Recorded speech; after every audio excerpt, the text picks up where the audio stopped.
What's good? What's good? What's good? This is DJ's Raw and Cut Truth, giving you the raw content that you deservedly need. Joined by the Honorable Coach Joe. How you doing, Coach Joe? Hey, good morning, DJ. How you doing? I'm doing wonderful this morning. Wonderful, wonderful. We got a mellow game today. He's not on Oh protocol. yeah, Man, they got a chance to get a little get back from last time losing to Houston. Houston's playing better, so hey, it looks like it's gonna be a nice day. something got to give, man. Something got to give. And Coach Joe, on the injury front, and this is probably not an injury, but you said a couple players were in the COVID protocols. Who were their players again? Miles Bridges, PJ Washington, and Cody Martin is still out. Oh, okay. Cody Martin as well. What's good, Jack Bars? I see you, my brother. I see you. Now all of a sudden, DJ, now all of a sudden, I'm hearing echoes and stuff. Maybe I should come Right, on. yeah, let me fix that. Hold on real quick.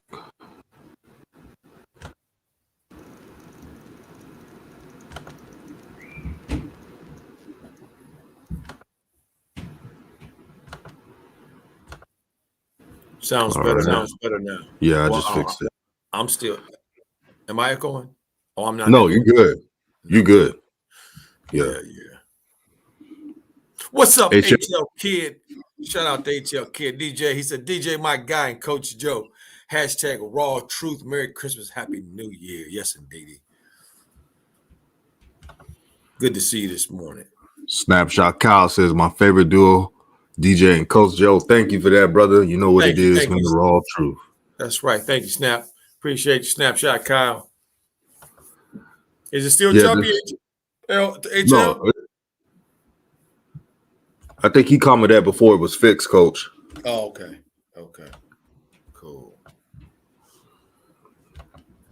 And let me drop the call-in number. He said, no, it's good. Make sure to share this video, to like this video. Jack Barr says, sounds good. Thank you. Here's the call-in number. Don't be afraid to call in. You're all welcome, even if you disagree with certain points. Ryan Fife said, I'm ready for the barbecue. Hey, get your plates ready. We're going to make sure you're full today. But Coach Joe, man, I'm seeing all these teams doing all these moves and trying to elevate their rosters. And with this COVID situation, a new variant, they're signing players. Why is the Hornets standing packed? In your opinion, why are they standing packed, not really doing anything? Are they really that cheap? Are they really the flea market of the NBA? What's their whole ordeal? Well, DJ, I think when you when you first knocked that out the park with that with flea market team, you encompass it. See, look, for those who, if you ain't never been to a flea market, you know what I mean, family. I'm sure many of us have. It ain't, it's an interesting experience. It's a very interesting experience. As being a kid growing up, my father, we sold things at a flea market as a kid growing up, stuff that I thought was junk, that people bought when I first started learning about that kind of business as a kid. And that's what I see with Charlotte. They got a mentality, of a Michael Jordan, the chairman of the Charlotte Hornets, is known. I mean, I'm talking, it's been well-known, established fact, and especially when he played, family, that he was cheap. That he was cheap. Okay, so it's reflecting. I mean, I remember when Dr. Bus, during the '80s, and when Dr. Bus, when he bought the Lakers, and he said that he wanted the Lakers to be a championship team, and to continue to continue. He wasn't the wealthiest owner, but he always made sure his team and his organization, his general managers, his vice presidents of operations, all these people knew we do not stand pat. We go after what we want, and we're always looking to improve, always looking to get better. I mean, if y'all think about it, think about this, family. Some of the most generational talents for the Lakers came by trade. Wilt trade, Kareem trade, Shaq trade, Kobe trade. See, if you scared money makes no money, and that's what this looks like to me, DJ. You Typical heard that right there? behavior. Scare money doesn't make no money. And let me put another quote to it, OG. The only thing to fear is fear itself. Shout out to FDR. Facts. What's the fear about, Charlotte Hornets? Are you afraid that you may miss on some of these players, that they may not pan out if you give them some money? What is the fear? Are you worried about your cap situation? I know you're not supposed to. You got all this money. So really, what is the fear? See, Coach Joe, I'm looking at all these channels, right? Right. And they're saying that LaMelo, like they're just making it, no way he's going to turn down all that money just to sign with another team. But don't they know this young man has so many off the court success? His shoes sold out in an instance. His name is worldwide. And they just think that the Charlotte Hornets could keep screwing with this kid, messing with his minutes, messing with his just not even. I looked at the Hornets Twitter page, right, Coach Joe? Mm-hmm. And usually most teams have the main guys that they're pushing for All-Star. Tell me why the Charlotte Hornets are pushing up everybody, the whole starting five. I'm like, what the hell is this? What? Gordon Hayward All-Star, Terry Rozier All-Star, Miles Bridges All-Star, Mason Plumlee All-Star, LaMelo All-Star. Come on now. What? Yes. Who does that? Not even the Chicago Bulls did it. The Chicago Bulls only had 3. Levine, DeMar DeRozan, and Vucevic. Nobody else.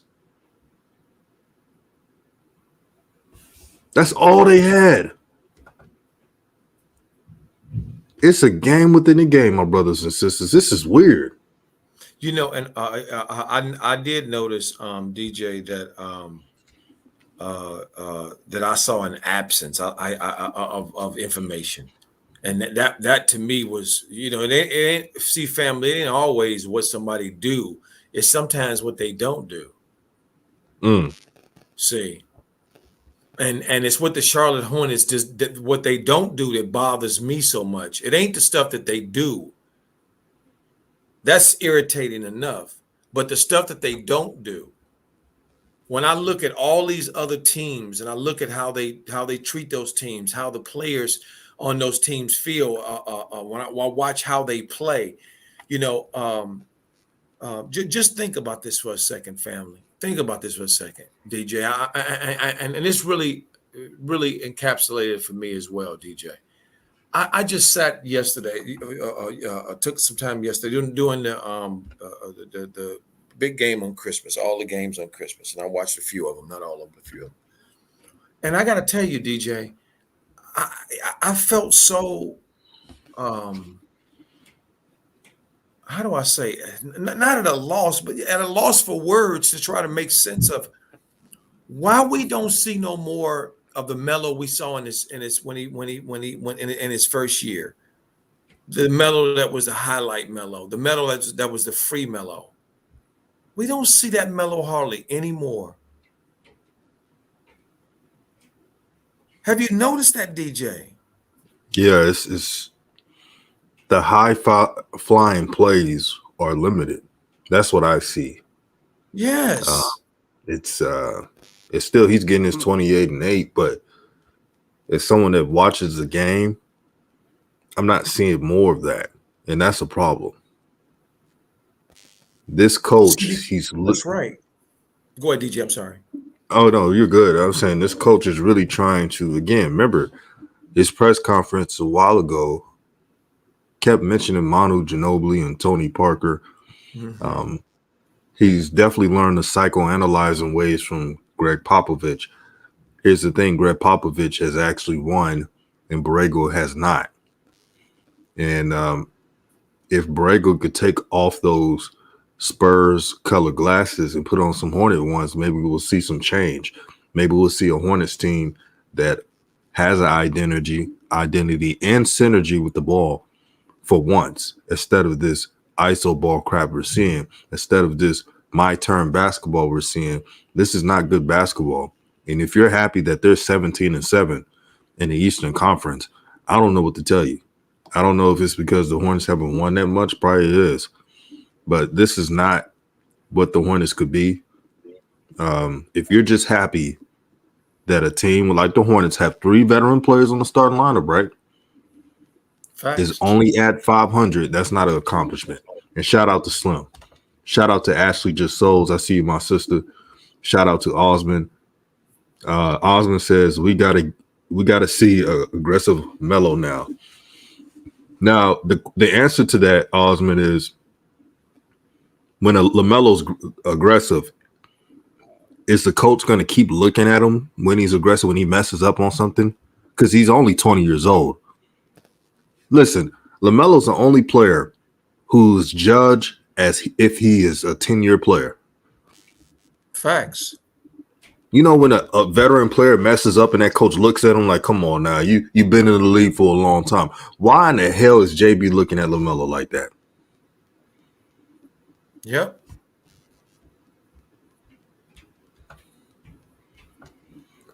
Slim says, because he's being conditioned to play bad basketball. It is. Well, for me, DJ, and family. Shout out to Superior Truck, and he said, "What's going on, fellas? What's up there, Young G? How you doing? Be safe out there on the road today." Um, uh, um, the reason I brought that up, DJ, is because this was my one of my fears, family, is that Melo and Melo's camp would capitulate to the Hornets' wishes for Melo to tone it down and tune it down. Mm. See, all that dog whistling they did before the season started with Mitch, and I'm talking about his passing, his passing, his passing. What I was afraid is was going to happen has happened, and that's that they were going to take Melo's improvisation, his instincts that he plays with out on the floor away from him. And to me, they have. And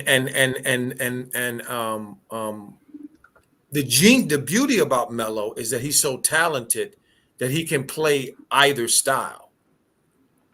See, he came to them so talented, ambidextrous, left hand, right hand, all kinds of tools in his bag. He came here with that. I mean, everybody, those who've been watching it will be honest about the situation. We'll say that the only thing Melo was missing when he came to the NBA was playing in the NBA and weight.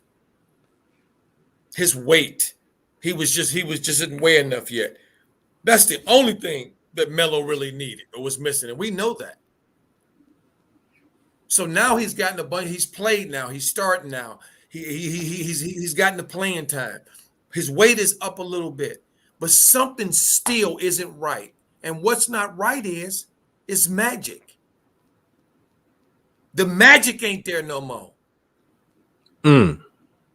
See, now it's about individual scoring now, one on one now. passing the ball around so everybody can get a shot. See, not understanding that the Golden State offense is passing around so Steph can get a good shot. So Clay can get a good shot. That's what all that passing around is over there in Golden State. It's not passing around just for anybody on the floor to get a good shot.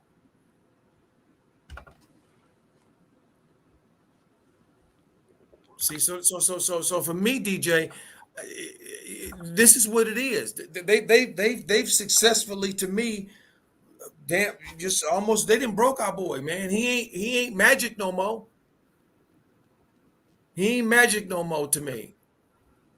Now, if you see him take any chances, or you see him stepping outside of himself a little bit, it's what DJ say. You get them looks off on the sideline and all this other stuff. Meanwhile, this kid is the only kid in the history of the NBA, if he can pull this off, to do this, and that's lead his team at 20 years old in points and rebounds, assists, and steals, which is what he is currently doing.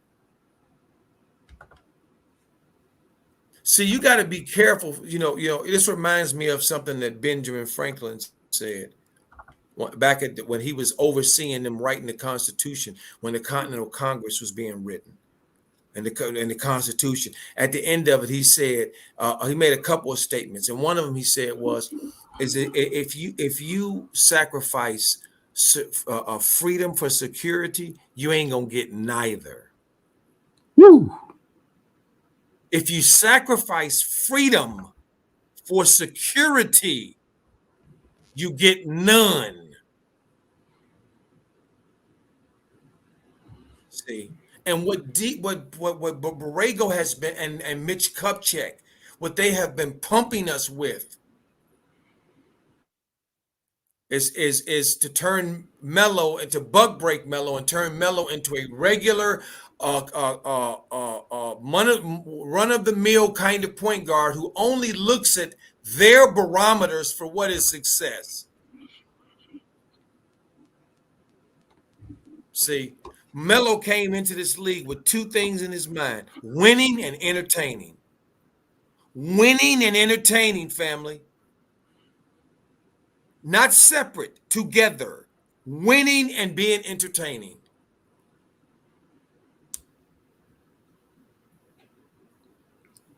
And Coach Joe,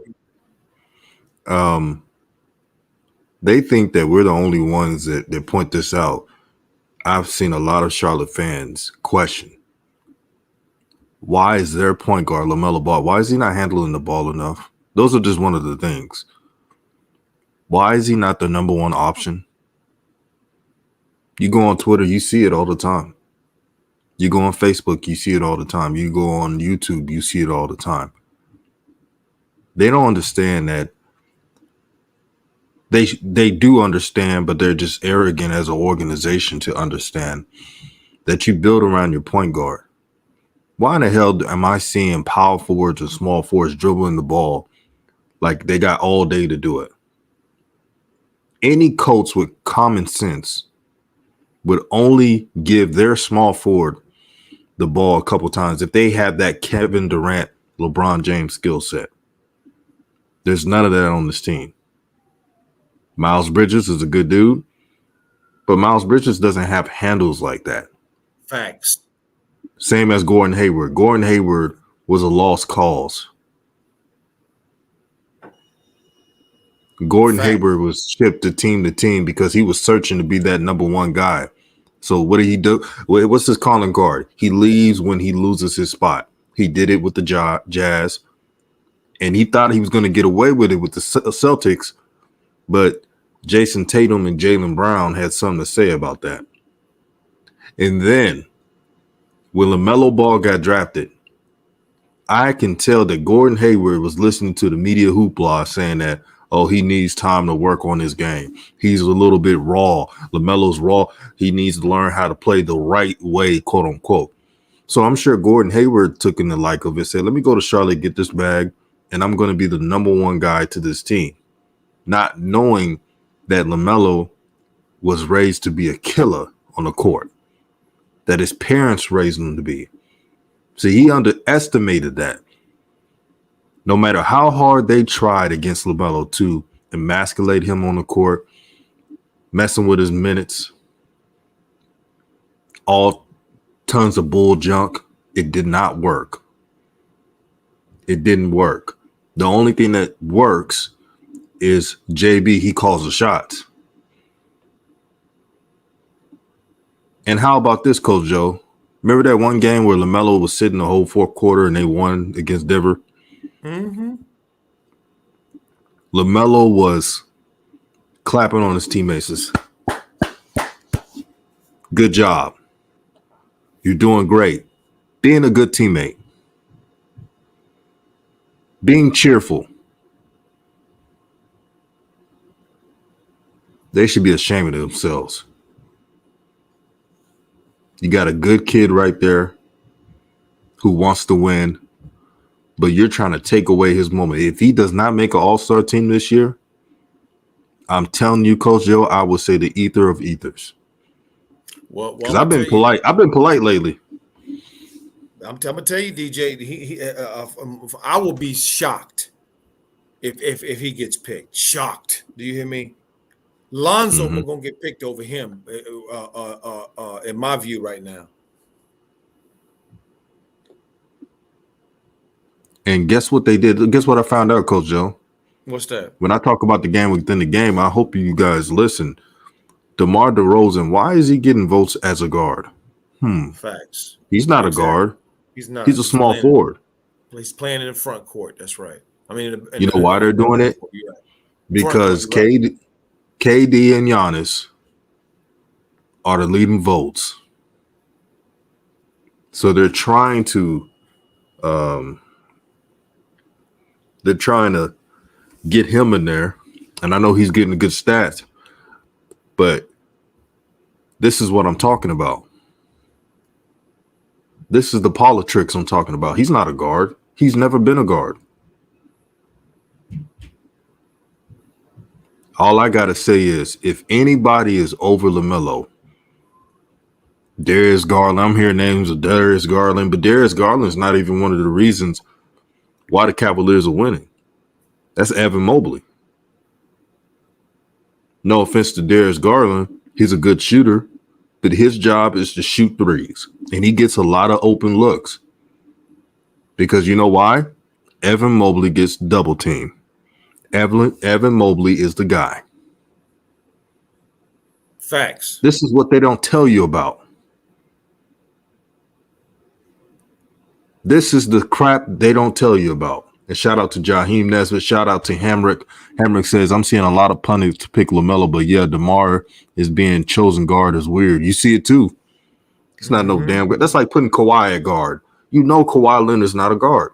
Facts.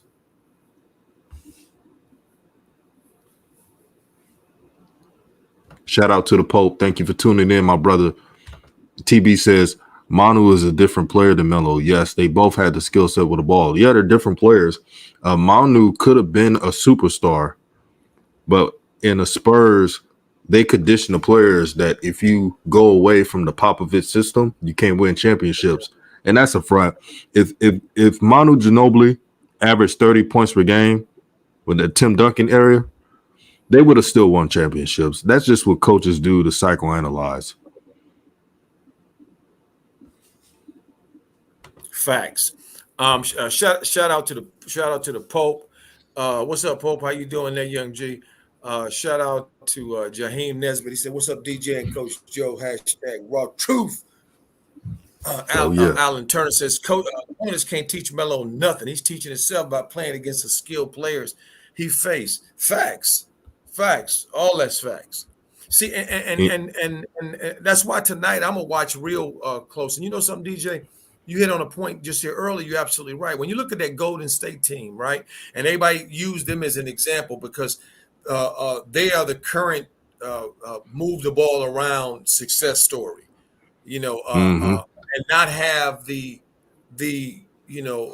foundationals down low like San Antonio had with Tim Duncan and David Robinson. Okay, so for me, when I look at Golden State, the only players I see that bring the ball up most of the time, okay, literally most of the time, are Steph and Draymond. Steph and Draymond. Draymond is really the point forward that runs their offense, particularly their half court offense. Neither one of them dudes, PJ or Miles, is a Draymond Green when it comes to understanding the game. I can't do that. Draymond is the true definition of a point forward. And now he hitting his threes, and oh my stars, it's gonna be a fact. It's gonna be a trip. Pope said can't lie. Which say Pope said can't lie. Miss you, Coach Joe. I miss you too, Pope. Glad you're back, brother. Good to see you, Young G. Glad you're back. Absolutely. And I'm gonna let's just full disclosure. Just be honest about what's going on. Me and Pope had a little falling out there on his show once a while back, and we needed a timeout. And so and now we back because family don't throw family away. Sometimes we just need time. Sometimes, me and Pope are fire. Me and Pope are both fire, as y'all know. Anybody know the Pope? Y'all know the Pope. Y'all know Coach. Y'all know Coach Fire too. Okay, so it's just fire. That's all it is, And so, but sometimes we need a timeout, and just like Nip says, sometimes just need time out, just to get away, just chill for a minute. Just chill for a minute, and that's what we did. And now I'm so glad to see the Pope is back, and DJ's Raw and Cut Truth back in the house, back at home. Glad to see it, Pope. Good to see you. And Coach Joe, you see, we got to see more of that throughout this whole social media landscape. The problem with today's society, there's too much emotional, like I don't want to deal with people again. And maturity is when you could talk it over and keep it cool. And that's maturity. And what you listen right there, we got to have more of that. See, Coach Joe's an OG. He's been around a lot of years. He's seen it all. That's what it takes. That's what happens when we all come together. Because it's not about I, it's about we. Facts. And repeat, it's not about I, it's about we. Facts. And at the end, for those who have been on DJ's Raw and Cut Truth, who have been listening to me, y'all know consistently what I stand for. Our people. I consistently stand for that. I'm holding that line. So what kind of example would I be if I let ego and emotion and hurt feelings, or whatever white noise get in the way of that and let that rule the day? No, we don't let that rule the day. No, we don't. Because we are humans. We have our faults. Nobody is perfect. We are imperfectly perfect beings, is what in my mind, what I see when I see my brothers and sisters. That's cool. That's cold line, OG. That's a cold line, OG. Right. We are imperfectly perfect. Meaning we've been made just right. Socks, draws, and all. Exactly. Socks, draws, and all. And Coach Joe, here's a reason why if I've ever, behind the scenes having a dislike, here's the reason why I don't bring up people's name and stuff like that, because we're brothers at the end of the day. Facts. Oh, we have a caller right now. Caller, you're on the line? Yes, sir. Shout out to DJ Raw Uncut, #Raw Truth. How you doing, my brother? Good. And this is Dexterous Crockett. Is that Dexterous Crockett in the building? Yes, sir. Calling live from Pasadena, California. Yes, sir. Oh, yeah, West Side. What's and up, shout out to TB. So what's going on? Yeah, this is late to the show. Yeah, we're talking about Hornets versus Rockets pregame. We're talking about really the organization they're just sitting around not doing nothing. Everybody's trying to get moves. I coined the name the flea market of the NBA. That's what the Hornets are. Why are they standing still and not making any moves when they know this team needs a big man? They need legitimate forwards that matches with LaMelo's game. They're stubborn. They're being cheap. Why is that? Well, it's fascinating to me because I said yesterday on Flight Stream that Charlotte is a money market. It's not like it's a broke area. Mm-hmm. You know, I know NASCAR, the NASCAR Hall of Fame is probably the grand attraction to Charlotte, but actually it's the second largest financial banking institution in the United States, next to New York. And so there's money floating around Charlotte. You have aspects of Microsoft, you have Bank of America headquarters, you got Honeywell, you got all these super billion-dollar corporations that house and have hubs in Charlotte. So the money's there. That's basically what I'm saying. And everybody keeps talking about, don't talk about Michael Jordan because he's the only black owner and things of that nature. But we already know where that really stems from. But never to say the least, that flea market is a very good term because Charlotte, I mean, there's money in that area. There's a lot of ways you can probably dig in and expand your career outside of basketball. If you come to Charlotte and hang on in there, if you're not a superstar. Now, if you're LaMelo Ball, that's different. You can go anywhere. You don't have to remain in Charlotte. But if you're not a superstar and you are a little bit above average, then Charlotte should be a good market for you because at one time it was ranked in the top 10 of the best cities to raise a family. So why they're not alluring and attracting and trying to acquire decent free agents to build around LaMelo Ball, it's flabbergasting and mind-boggling to me. It is. Let me read this question. Shout out to TB for donating to the channel, showing love to the channel. He had a question for Coach Joe, but you can answer as well. He said, I was looking at videos of Pistol Pete. He actually reminds me of LaMelo than Manu, Penny, and Magic. What are y'all thoughts on that? Well, shout out TB. Good. Are you referring that to me? Good morning. Both you guys. Good morning to you, Young G. Okay. He's to me he's better than Pistol Pete. You follow what I'm saying? That would make Pistol Pete who he is with a showmanship and grandizing.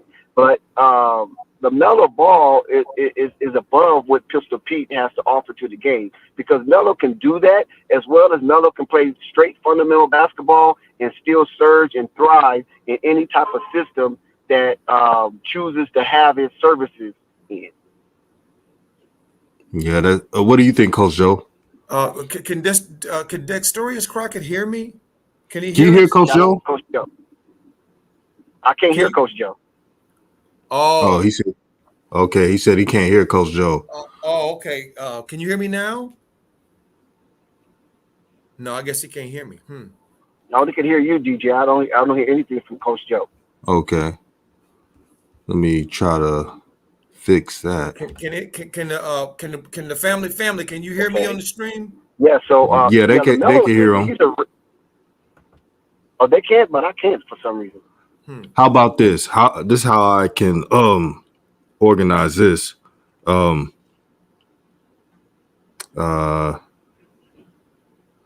think what this system is, Coach Joe, I can only hear it because when people use this software, they do these streams solo. Oh, so both, okay. Yeah. So both the panel can hear both of you guys. Okay.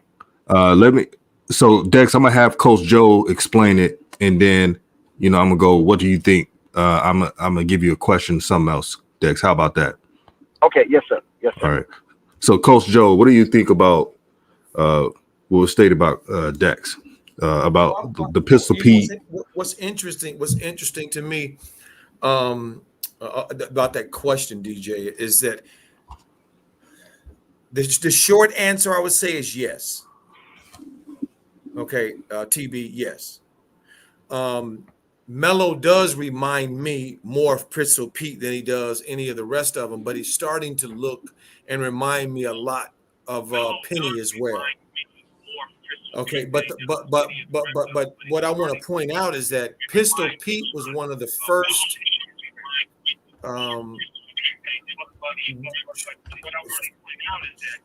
point guard, shooting guard, can handle, can pass, and can score.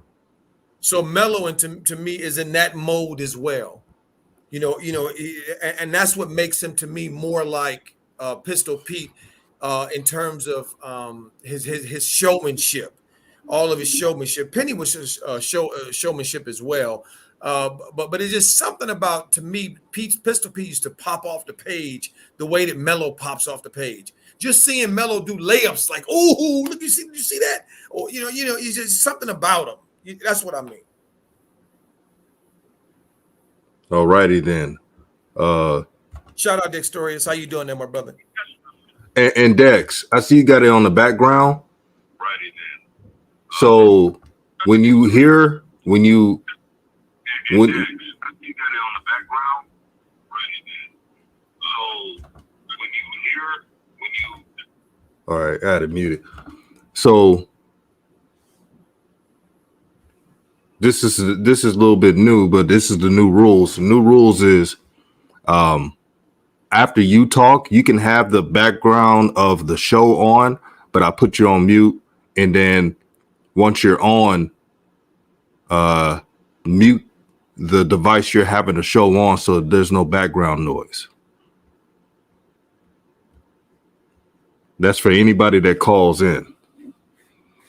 And we're going to do it like that. Coach Joe, you still there?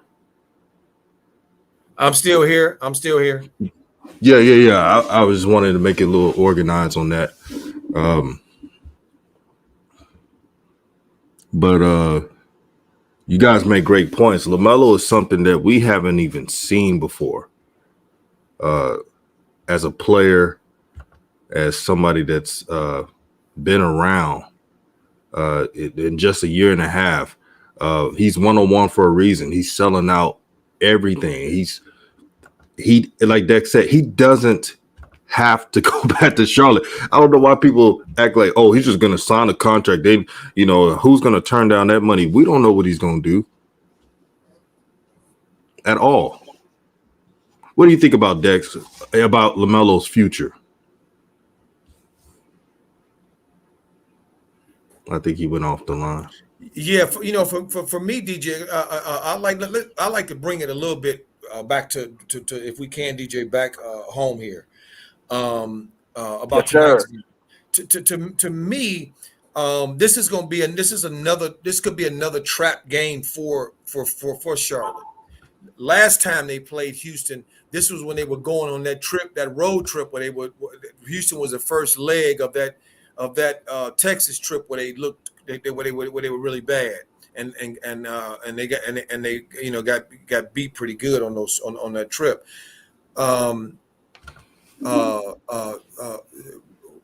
McDaniels is probably going to start today in place of Miles.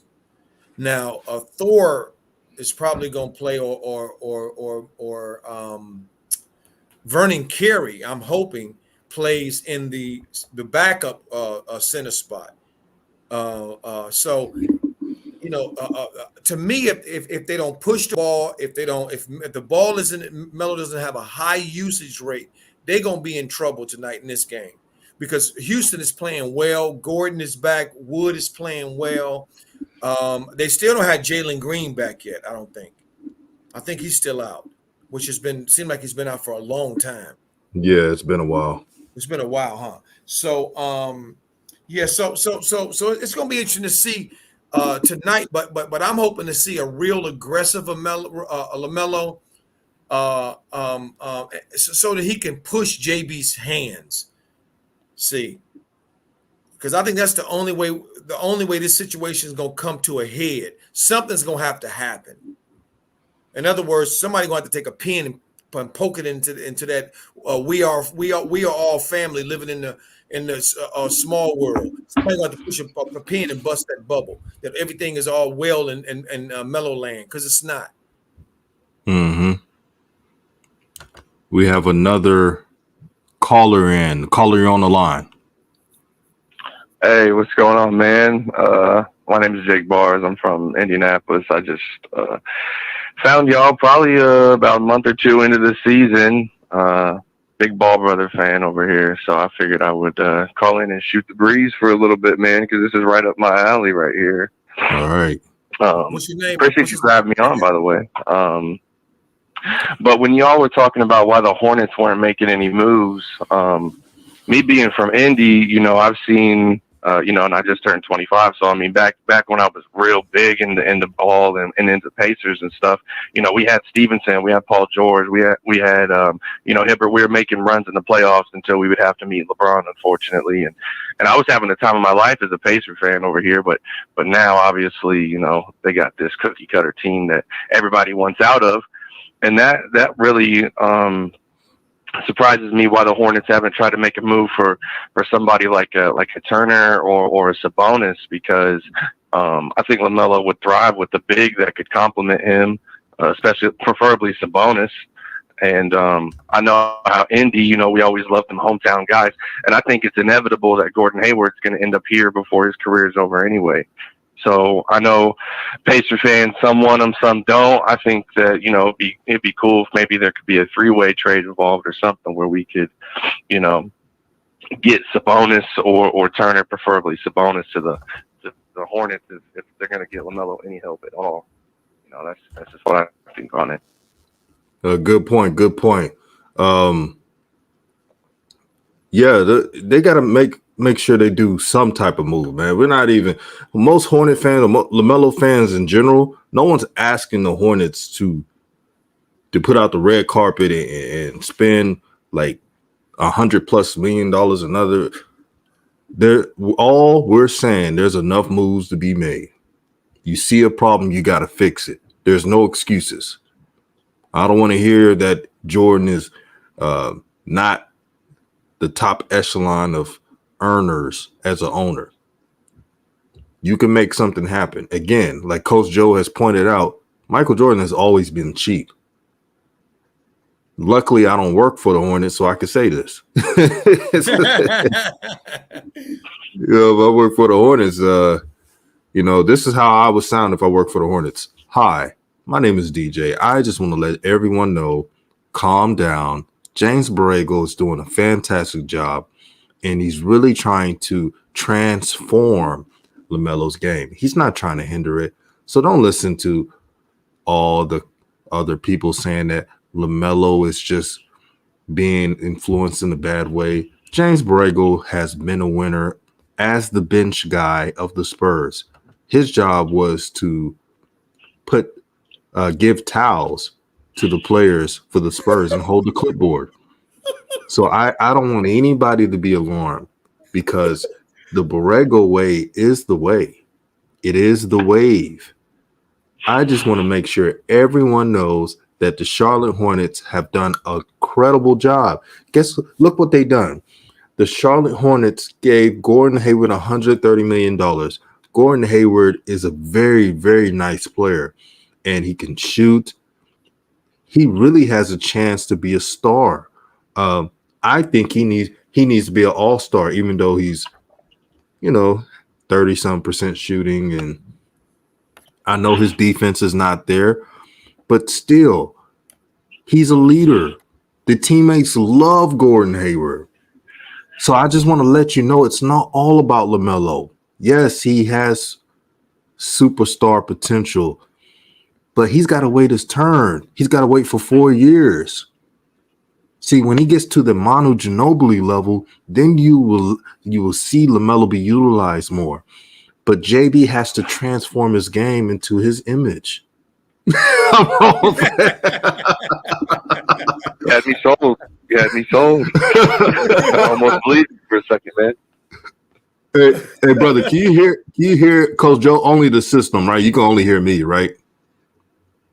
Yeah, and that's a bummer, man. Yeah, because of the system. I got my phone tucked in my headphones right now, so I can hear the stream and you can. Oh, you can hear the stream and me in this. Yeah. Okay, so you can hear Coach Joe on the stream, right? When he speaks. Yeah, I mean, obviously, there's like a 5-second delay, but yeah. So here's what we're gonna do. If you call in, when you listen to the stream, have a headset on. This is for everybody. Have a headset on so there's no background noise while listening to this, because on this call in, they can only hear it from the call in system, not from the StreamYard. So we'll do it like that. What you got to say, Coach Joe, about that impersonation? No, DJ, that was right on. That was right on key, boy. That's how they sound. They sound irrational, illogical. They make no doggone sense, and they sound like a dog chasing his tail, just going round in circles. Round in circles. Will he go around in circles? And just going nowhere. Makes no sense. The brother that called in, he's absolutely right.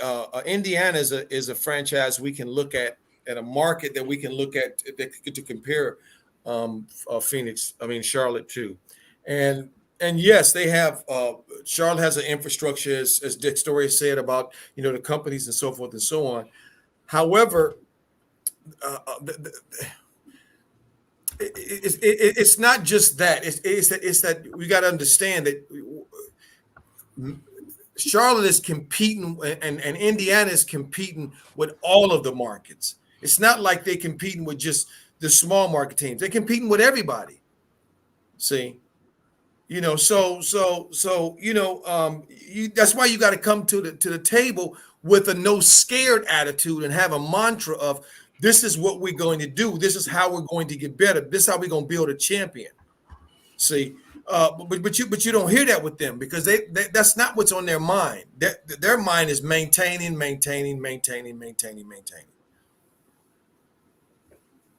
Right so on. And super.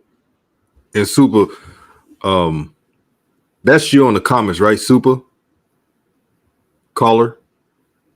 No, I'm Jake Bars. Okay, Jake.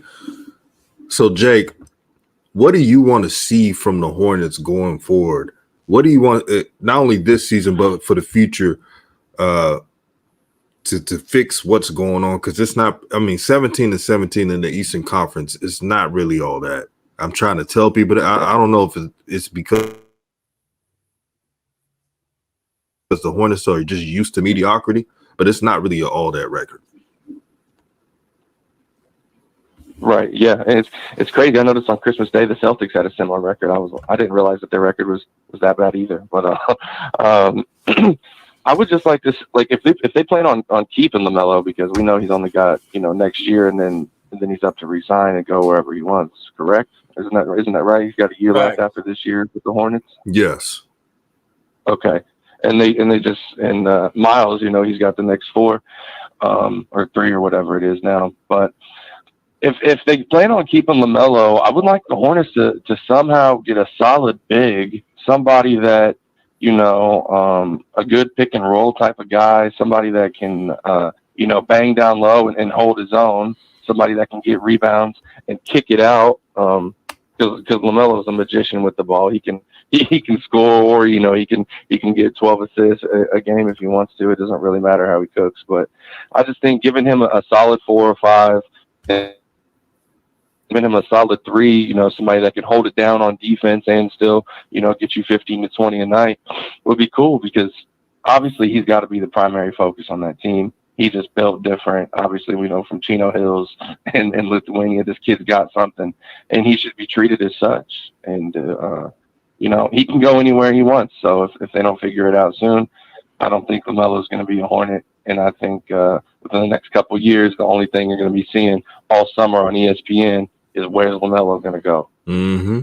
Mm-hmm. The decision, the next generation. Mm-hmm. Yep, pretty much, man. He could go to the Bulls for all we know. Who knows? Running through with Lonzo. And before you roll out, my brother, man, you've been fantastic on the show. You're welcome back anytime. I appreciate that, man. What people don't understand is The people that really want LaMelo to stay with the Hornets, no matter how bad the situation of their organization, how cheap their organization is, they want the fruits of LaMelo's labor, but they don't want to give back the same way. So they want all the recognition, the money that's generating to Charlotte, the media coverage. The media's winning in Charlotte. You could be independent media in Charlotte as long as you're in that area. I mean, it's a goal. You could start up your media company and everything. So they don't want him to go to LA. He goes to LA, all that's done. If he goes to Chicago, all that is done. So that's the reason why they want him to settle. That's what it is. You're settling when you just take a contract, up a contract on a team that doesn't even see you as the way that it should be. There's no way, I mean, no way in hell that he should ever be a third option. Can you imagine if he was a first option? Can you imagine how many points, assists, rebounds LaMelo would average if he was really given the keys? And I don't think he's been given the keys. Fact. That's the problem. He hasn't. He hasn't. Yeah, and the last thing I'm going to say before I cut out is, before LaMelo was a Hornet, I was fantasizing about him and wanted them blue and orange pinstripe New York Knicks jerseys, man. And I'll tell you what, if the Hornets mishandle LaMelo, I wouldn't mind seeing him go to New York, play with Randall, probably get RJ Barrett out of there, unfortunately. But I think LaMelo Ball in a Knicks jersey would look pretty nice. Seeing him in the Garden on the regular would be pretty cool, man. Mm-hmm. All options are open. Again, Jake, man, thank you for the call, my brother. You're always welcome. Yeah, Peace thank you, guys. and blessings to you. Peace and love, man. Appreciate you, Jake. Thank you. Appreciate you, man. Take it Good easy. stuff, man. Mm-hmm. Well, I love these calls. Me too. For me, DJ, it's about, to me, imagine if if LaMelo was playing on a team where clearly the team was playing in a way that takes advantage of his skills. How about that? How can we have that? I mean, for crying out loud, that like we're asking for the world. I was watching the other day. It might have been last night. Sacramento was playing somebody. God dog, who were they playing? They were playing somebody last night, and you said Sacramento, OG. Yeah, it was Sacramento. And they ended up losing the game. But I was, and Doug Christie, former player, now is the interim head coach over there. So I'm low key pulling for Sac because I want Doug to do well. It was Grizzlies, coach. The Grizzlies, yes, Ja. Thank you, Ja. Them. And every time Sacramento needed a basket, Sacramento reminded me so much of the Hornets. It was not even funny. But every time they needed a basket, the ball was in the hands of the young kid that was drafted with Melo in his year. You're talking about shoot. Why can't I remember these kids? Manuel quickly. No, for Sacramento. Oh, Sacramento. Halliburton. Halliburton, yes, exactly. And so Halliburton became because Buddy High wasn't really hitting well, wasn't being aggressive. Barnes wasn't really being aggressive. And I'm looking, I'm going, well, how are they going to get their points? And they kept deferring to Halliburton. So Halliburton ended up, he ended up shooting it. He kept deferring to him. And I was thinking, I was like, look at this team reminds me a lot of Charlotte, because when they're in need, a lot of them dudes start running for the exits. You see them throwing the ball, passing it back, making the extra pass. Mm-hmm. See, and it finds its way to Melo's hands many times. The way it kept finding itself to Halliburton's hands, even though he was trying to get it to them and trying to facilitate it for them. So I hate to say this, but it's how I feel, and so I'm just gonna say it straight out. Any success I want Melo to be uber successful, and I want the Hornets to not be, so that they can get JB out of there. That's the only way JB gonna get out of there is if through Melo's performance of LaMelo embarrassing his ass so bad because he playing so damn well, and he is playing well. He's only guy in the league in the history of the game to be his age leading his team in all the major categories. Nobody has done this before. See, and the fact that we got to still keep talking about it and still keep referring to it and still keep banging this drum is just frustrating as all get out because it don't make no damn sense. And Coach Joe, one of my prior streams, I mentioned, you think I want to talk about how this coach is underutilizing LaMelo, how this team doesn't fit LaMelo's game? You think I want to talk about this all day? Hell no. But we have to, because we're seeing, and let's get the like. We got 60 plus, almost 70 people in the chat. Let's get it to 70 likes. Raw truth. We don't want to be doing that. This is what I want to do after a game. Man, the Hornets are doing it up, man. They clicking on all senators. Shout out to the coach. Shout out to LaMelo Ball. Shout out to LaMelo Holics. That's what I really want to do. Facts. But I can't because I see the bull with this coach. It's like I can't even have fun watching my favorite player on that team. Mm-hmm. Facts. The Hornets act like you cannot win if you play young guys. And this team, this Hornets team, is not a team where you think they're a contender. They're not a contender. No way. So what are they doing? Exactly. If you're not contending, what are you doing? Are you either going down or you standing in place? You running in place or you going backwards? Mm-hmm. Hey, Coach Joe, remember Soul Train back in the day? And they doing a running man right now. That's what the Hornets doing. They doing a running man right now. They ain't know what they're doing. That's right. And trying to tell us that they ain't. You're trying to sell us on the fact that they not doing a running man. No. We know what you're doing. Yeah, you are. Yeah, you are. You running in place. Let me read some of these comments. Yeah, go for it. Get the family in here. Rodney Dixon says those other organizations do not have former player as an owner, especially one considered by many as the GOAT with the sneaker line. LaMelo is dealing with an unprecedented situation. You see that right there? An unprecedented situation. That's what it is.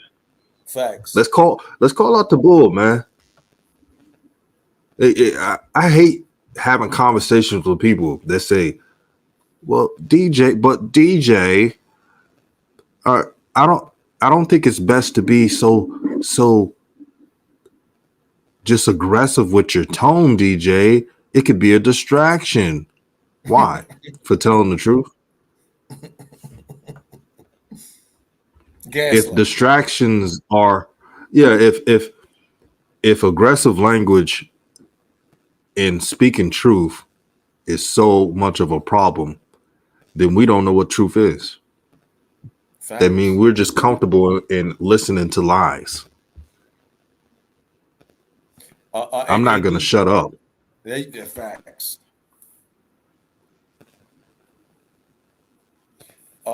DJ, look at Hampton's Royce. Who's here? Well, he said Hornets act like a girl who gets with a guy who they're worried will leave them. I've been on that boat before. Oh yeah, we all have, man. I've been on that boat.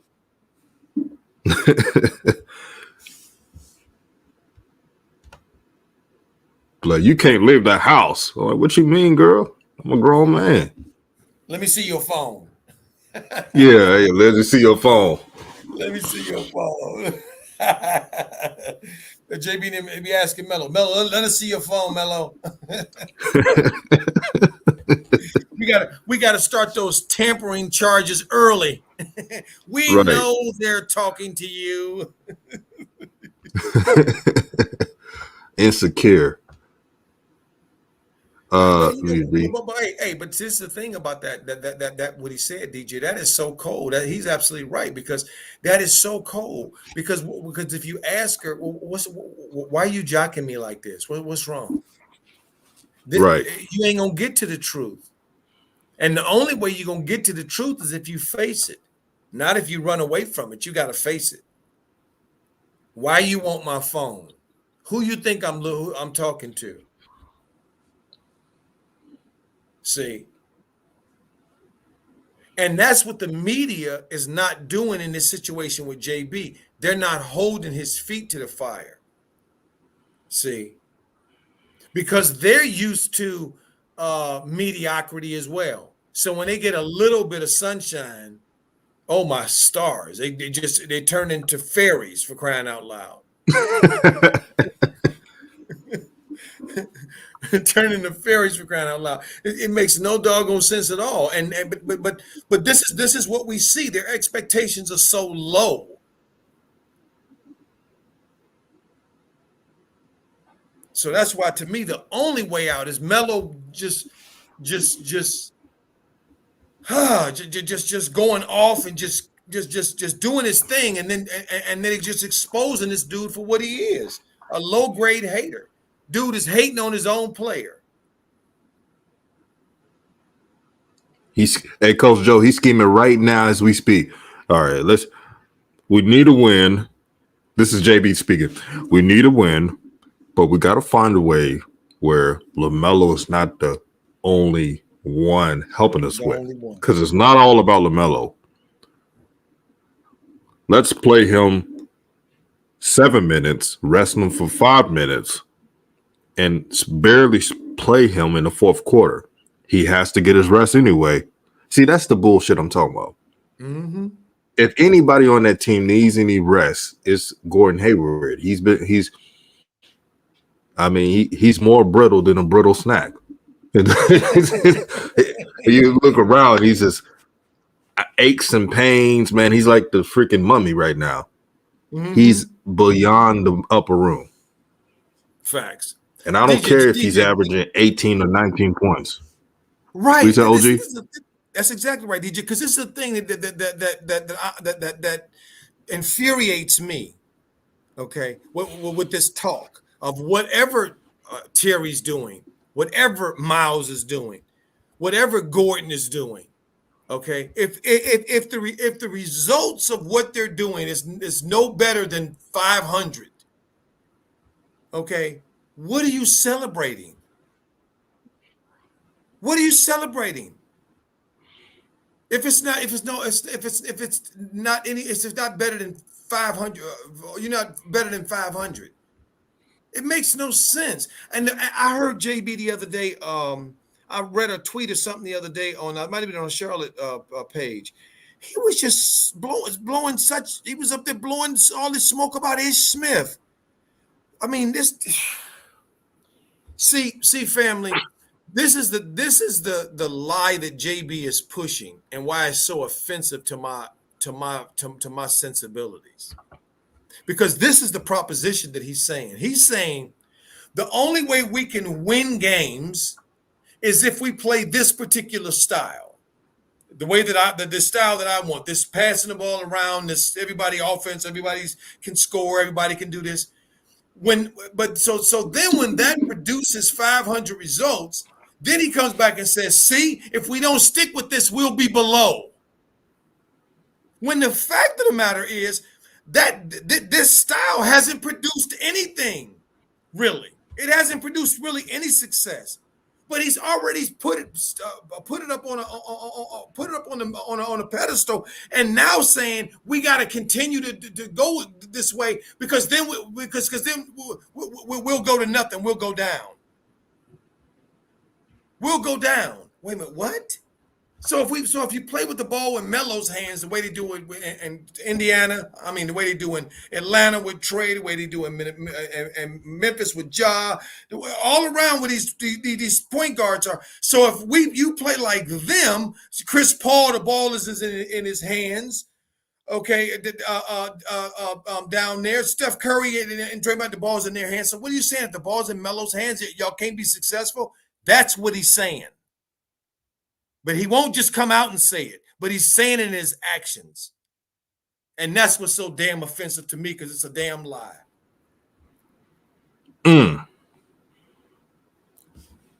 Lies, lies, lies.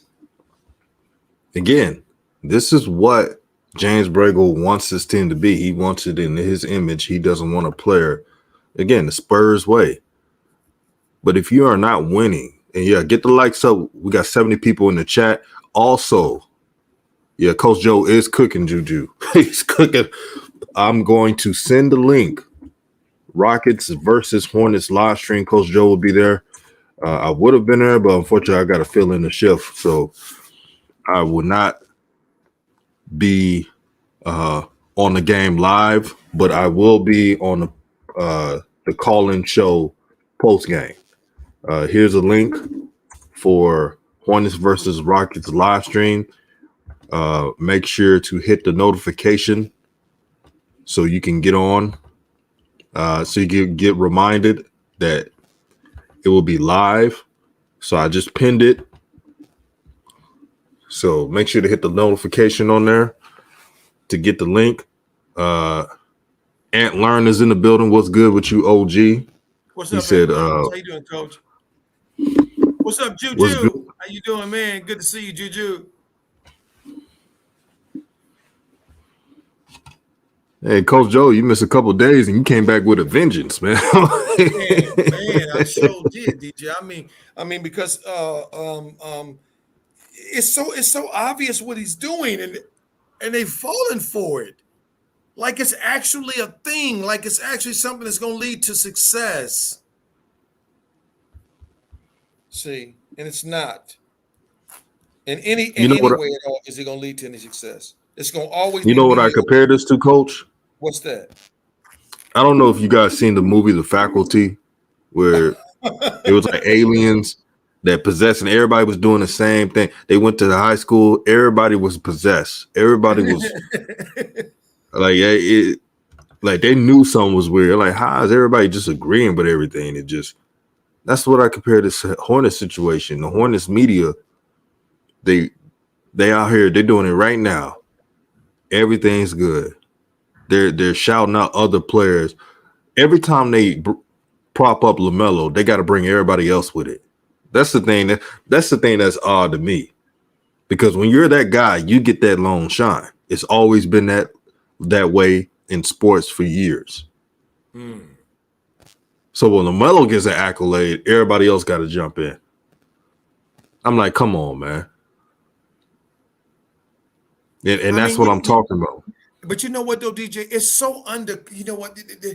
See, the reason it's been talked about for so long, and what I'm talking about, family, I'm talking about this lie. I'm talking about this thing that the OJ spoke about way long time ago. Smiling in my face all the time. You want to take my place? Then backstab us. This is backstabbing right in our faces. Is what this is. This dude is bug breaking our boy right in our face. See, and it's killing me to see that nobody's that too many people are not seeing what the heck is going on. Just think about it yourselves. Y'all remember if you think about LaMelo's highlight packet from last year. My stars, how many things, how many moves, how much, what did this boy do that was just amazing? And we're like, whoa, dang, wow, man, do it again, go back. I mean, it was just jaw-dropping. And you compare it to this year, you ain't gonna see hardly none of it. I mean, I see that spin that he did. Remember that ball he caught in the corner on the sideline, and the dude came at him and Melo spun on one leg like a ballerina, and ended up, and the dude flew by and he shot me. The underhand pass. The underhand pass that he threw.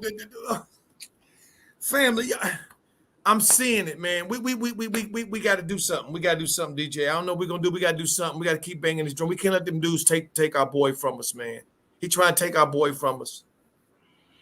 Yeah, again, y'all, there was someone, like, I was on social media and we was talking about LaMelo, right?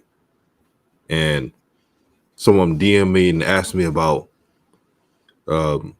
well, shouldn't you guys be okay with what the coaching and what this team is doing? They are 500, and LaMelo is averaging 28 and 8. You know, that should say something. I said, first of all, LaMelo averaged that because he's freestyling out there. This coach doesn't need to give him plays. That's the first part. The second part is those little stats he has now, he could have a lot more if he was really given the keys to be the guy. But we won't see it because this coach doesn't see it that way. This coach, again, I question if he really believes in LaMelo. Because if you really believe in LaMelo, why wasn't he in the fourth quarter in that Denver Nuggets game? Facts. And why is he given a stern talking to when he makes an error? But when I see Gordon Hayward looking like Solomon Grundy on the damn basketball court, gets no lip service at all. Now, it's looking like a little bullshit to me. Now, I wasn't born yesterday.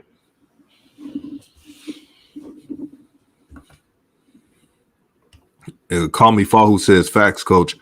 I think once they make a trade, we will see Melo and Magic come back again. Plumlee can't finish to the rim at all. Zeller had better hands. That's sad. Zeller did have better hands.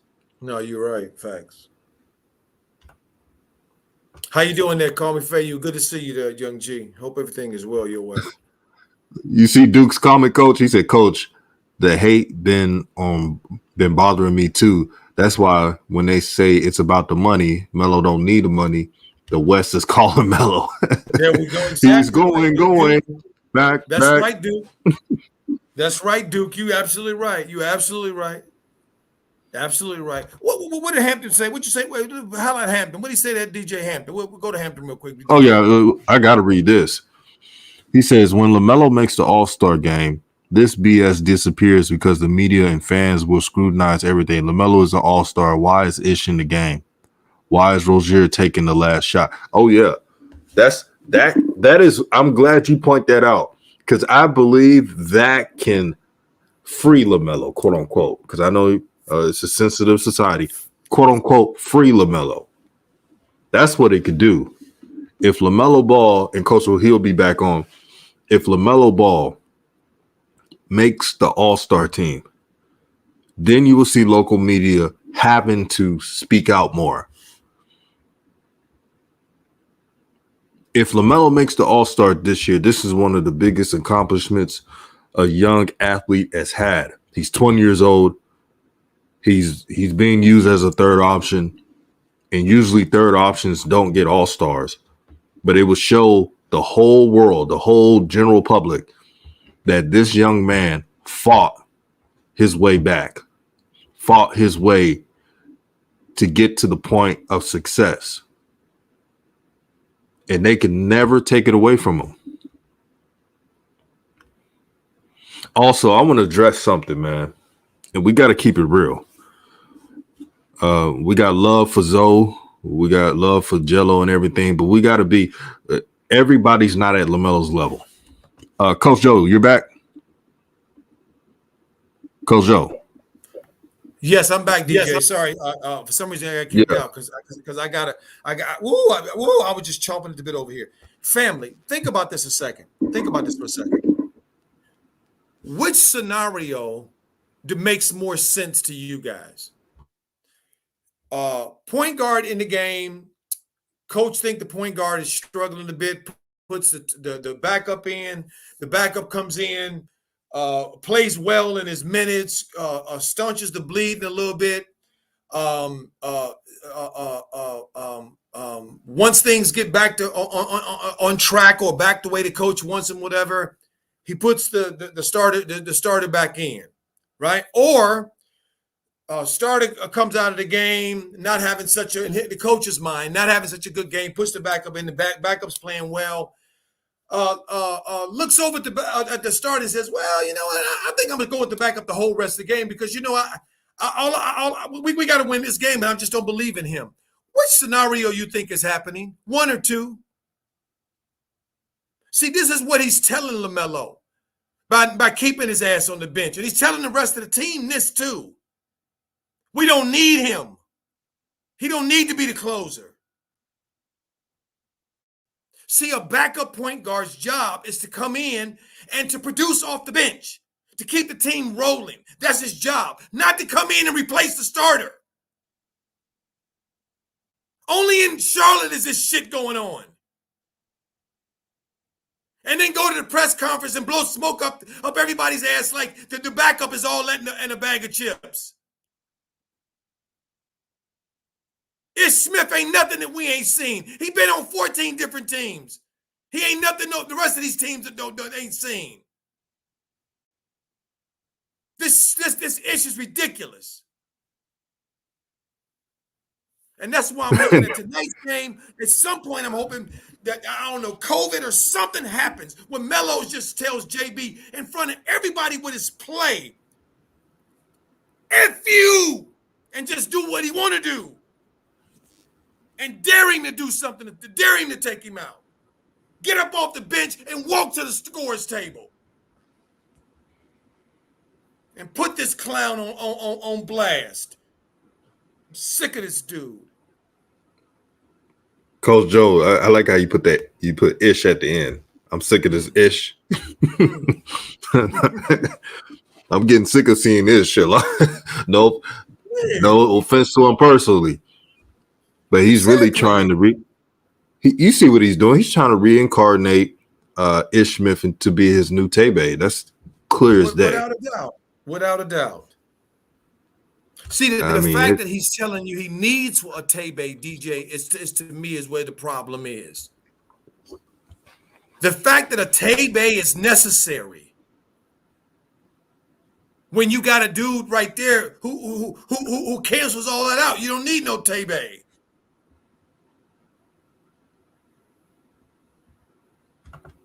Might as well call him Ishbay. Man, you should see Coach James Borrego's face when he doesn't get a LaMelo question. It's a Ish Smith question. Wow, Ish Smith is man. He makes our team go. He's an integral part to it. I'm like, what am I here? This is a backup point guard. Integral part to our team. DJ, this is the man. Like nobody, DJ, you know what he does? He acts like nobody's supposed to come off the bench and produce anything. And if they do, right. Oh my God, that's something good. Let me just ride it until this horse dies, until it goes to the glue factory. You see that comment right there? And Juju know who's. Make sure you subscribe to his channel. Great content. He said Tebe was better than Ish Smith. God, yes, he was. That's right. Devontae Graham was better than. He's better than Ish Smith. You might as well should have just took Devontae Graham back if you're going to keep doing this. That's exactly right. And it would have made more sense because we know what kind of love affair you had with him. Right. That's sad if I had to say that. It's sad what I have to say. But really, if you think about it, if you're going to keep doing the same thing that you're doing to LaMelo, you should have just kept Devontae Graham. Exactly. Because at least he could give you 14 points off the bench. Ant Learn says they play Ish a lot early in the season. Then he was buried on the bench. Then you turn around and plays him the whole fourth quarter. It's a Jekyll and Hyde thing, Coach Ant Learn. It's a Jekyll and Hyde thing. This team is a pendulum. I don't know what to expect from the Hornets, man. They go one way, the other way. And Coach Joe, in his infinite wisdom, what did he tell you before the COVID protocol hit LaMelo and teammates, right? They were in the groove, and Coach Joe was like, I don't know. I got to see some more. Now we're back on December 27, 2021, about to go 22. And Coach Joe is right again. He said, don't trust this coaching staff. You think he wants to be right on this? Exactly. No, I don't.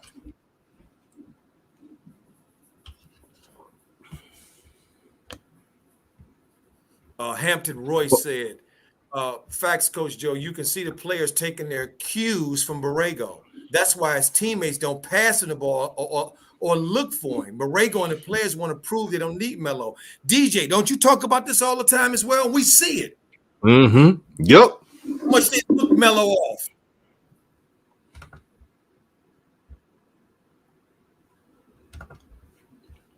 And Coach Joe, I know what. Right where he says right. Yeah. Yeah. Go ahead. Yeah, he says right. That is. I'm sorry, DJ. Go ahead. Yeah, can you hear me now, OG? Yeah, go ahead. Okay. Juju No Hoop says right. That's its job to come in 5 minutes and give a spark. That don't mean bench LaMelo for the fourth quarter. Yeah, that is exactly right. That is exactly right, DJ. No coach worth his salt does this type of bull crap.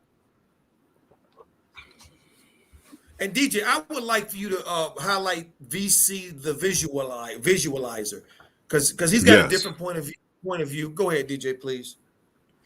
JC said respectfully, but where is the objectivity from you guys? Is there anything that you can say that LaMelo needs to improve on? And also, anyone else done a good job on the team? You guys would be complaining if he was getting many minutes.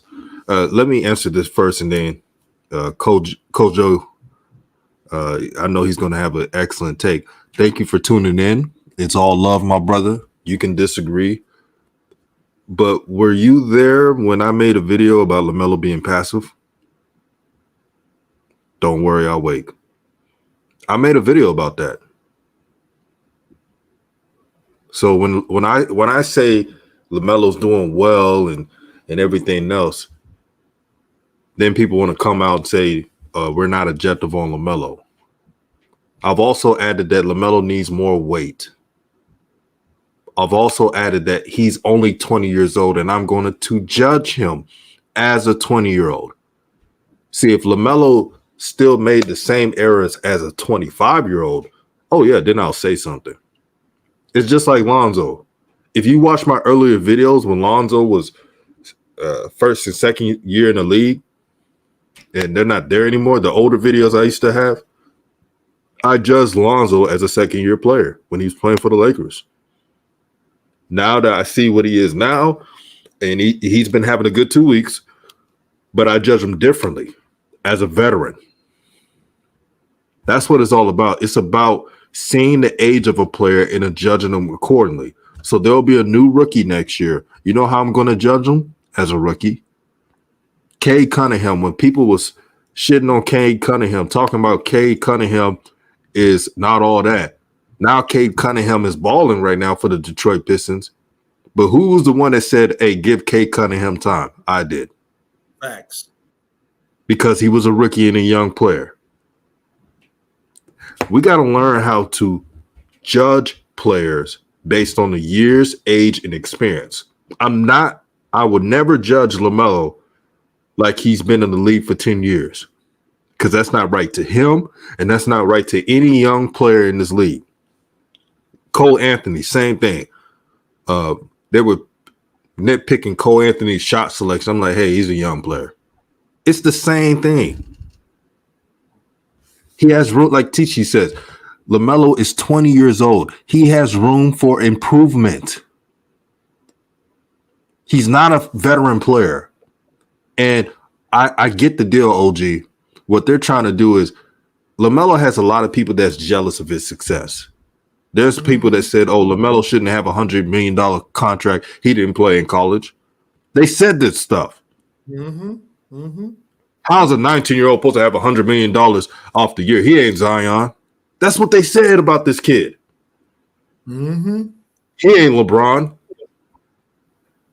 So, OG, what do you think about that brother's comment? And you're welcome, and all opinions are welcome. I'm just giving my side. My feeling is this: those that have been a part of DJ's Raw Uncut Truth and had listened to us. We've been doing this. We've been doing this going on year 2 here, and pretty consistently. Wouldn't you say that, DJ? Mm-hmm. Yeah. And I think many in the chat would say that as well. So we're already on the record of what we think Melo should improve with, and so forth and so on, and what players we like and what players we don't like. We've been on that. Now we're on where we are today. So it's not, so in my view, no need to rehash that stuff. Those videos are back there in the archives, and you can go look at them and go back and view them if you want to view them. Today, though, we're talking about where Melo is today, where the Hornets are today, and today they are middle of the road is where they are, and their coach is treating this team as if they are a contender, and he's coaching like they are a contender. Okay, and they're not contenders. When I saw the other night, the Clippers were playing somebody the other night, and I think Tyronn Lue had only played 8 guys. He'd only played 8. He had shrunk his bench down to 8. That's usually playoff numbers. When coaches get ready to put their playoff rosters together and their rotations together, that's what they do. See, they pick a rotation and stick with it, and it's usually 7, 8 players, not much more than that. See, so when I look at JB, I don't see him doing things like that to try to win games, because consistency is the name of the game. Consistency is the name of the game. Consistency in the organization, consistency from the top, and and what their mantra is, what their mission statement is, all the way down to the trainers and the equipment people. Everybody knows their role. Everybody knows what's expected of them. We in year 2 of LaMelo, and we still don't know what's expected of Melo. Still. We don't know if he's going to come in and play the whole first quarter, or he's going to play half the first quarter, or he can be taken out the 6-minute or 7-minute or 5-minute or 4-minute mark, or if he's going to come in the second quarter. We don't know if he's going to play how much in the third quarter, go out in how much he's going to play in the fourth. We still don't know that. Why? Why don't we know that? Is that something the coach doesn't have the ability to tell us? Is that something he doesn't have the ability to be able to come up with? No, he does have an ability to come up with it, because most of those guys that are on that team right now returned from last year. One dude switching the starting lineup clumsily for Lurch. So where are we going with this nonsense? No, what he's doing is he's trying to work around LaMelo. Talk to him, Coach. LaMelo is the only person that he cannot control. And he knows it. So he's trying to buck break him. And as far as I'm concerned, Michael Jordan is letting him.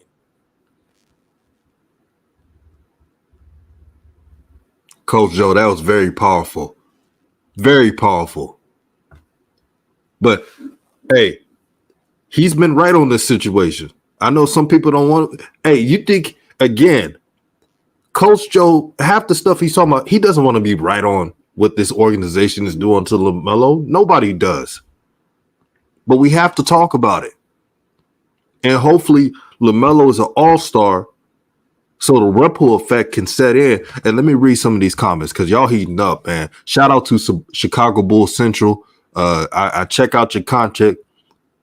This brother channel is growing. Subscribe to his channel, especially if you're a Bulls fan. He covers all Bulls content, especially Lonzo. If you're a fan of Lonzo, that's a good channel to go to.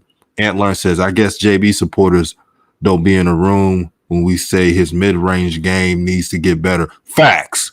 Or he needs to finish strong and less jelly at the rim. Yeah, where was they when we was talking about that? Don't worry, I'll wait. That's the problem. It's always one ear out of the other. We got to work on listening. Because I've always said that. I'm like, hey, LaMelo got to take it to the rim. Coach Joel said that. He can't stop. You know, you gotta yam that sometimes. How many times have y'all heard that? Juju does the same thing. He said, I would say LaMelo needs to improve on his weight and being more of a vocal leader voice on the floor, not surrendering your game to bad coaching and selfish teammates, getting players in their spot more. And he's learning towards that. And Juju says, stop it. This is the most objective platform on YouTube. We really are. Look at it's funny because there was a lot of times when people correct me on my own show and Coach Joe, right? And we'll be like, "Oh, you're right." We both open to being corrected. Well, ain't nobody no. Look, we are perfectly we are perfectly imperfect right now. Okay, so let's just keep it real. Ain't nobody right all the time. You know, but some of us can say right all the time. Thank you. A narcissist. You know that's being a narcissist. Only a narcissist thinks they're right all the time, and like a wise man once said, those who think who knows it all will not learn further. Think about Facts. that. Moore says, Coach DJ, you guys on the money. JB is trying to slow the progression period. That's all it's about. Check out Hampton Royce, DJ. Oh, where he said people think? No, LaMelo is different. Oh, yeah, that one, that one, and then the next one. Yes, that one. Okay. Oh, Hampton Royce he on fire with these comments. He said people think LaMelo and Miles were happy in the fourth versus the Nuggets. Hoopers are slick and will sneak this. Those guys thought JB's gamble was going to fail. They were laughing because it worked. Think about that. And that other one he put. All right. LaMelo is different. He says LaMelo is different from most human beings because he's uber confident and he doesn't get rattled in any situation. JB will break well before he does. Talk to him. I like that. I'm already waiting. I'm waiting for All-Star. Well, I voted already. Votes 3 times already, and I'm voting again today. Also, what I'm about to say, if you take it one way, then that's on you. We all got love for the Ball brothers, right? Facts. But come on, man. Y'all know y'all supposed to give LaMelo most of the votes so he could make it. Y'all voting Lonzo in. And let's keep it real with Lonzo. Lonzo has been playing really great in 2 weeks. We'll give him that. But he's more likely to be first team all defense than an all-star this year. There's so many athletes this season in the NBA putting up numbers. For me, DJ, it's very simple. The only way Melo will not be voted into the All-Star is if the NBA mess with the votes. That's true. Melo is way hotter than Lonzo and the social media world. Way hotter. And he got way more fans.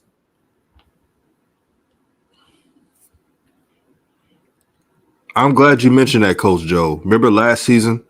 Remember they said LaMelo only had 200,000 votes. Now, I'm not a fool. There's no way in hell he got 200,000 votes last season. Facts. That's too low for him. Facts. DJ, I voted for him for myself 100,000 times. So how can that be? Right. Did you know there was a social media campaign last year all over Instagram and Twitter and Facebook that out of all players in the NBA, LaMelo had that. Merck says Lonzo has more IG followers than LaMelo. I'm talking about beyond IG, and that's true. And it's not really a competition; it's just stating facts. But what's wrong with saying Lonzo should really be his focus should really be being first team all defense and potentially defensive player of the year? That's a great achievement. Chicago Bulls Central said facts. Lonzo is doing great, and most of his contributions don't show in the stat sheet. That is true. And he says, but a point guard who isn't scoring a lot of points usually has to average double-digit assists to be named an all-star. Facts again. Subscribe to Chicago Bulls Central. If Lonzo had 12 to 13 assists and 15 points, he'll be all-star. Mm-hmm. And Coach Joe, one of the subscribers messaged, we was talking behind the scenes about Lonzo and LaMelo respectfully. And he said, well, Ben Simmons was an all-star, but Ben Simmons averaged 16. He almost had a triple-double that year. Yep. And he was all first team all defense too. Yeah, too. So on top of you get those are for a pass first point guard, that's what you got to do. Juju Knows Hoop says LaMelo is worldwide, bro. Absolutely worldwide. Coach, he's international. He's international, man. International. Don't get it twisted.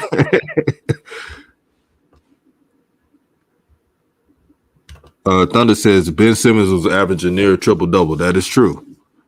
Yep.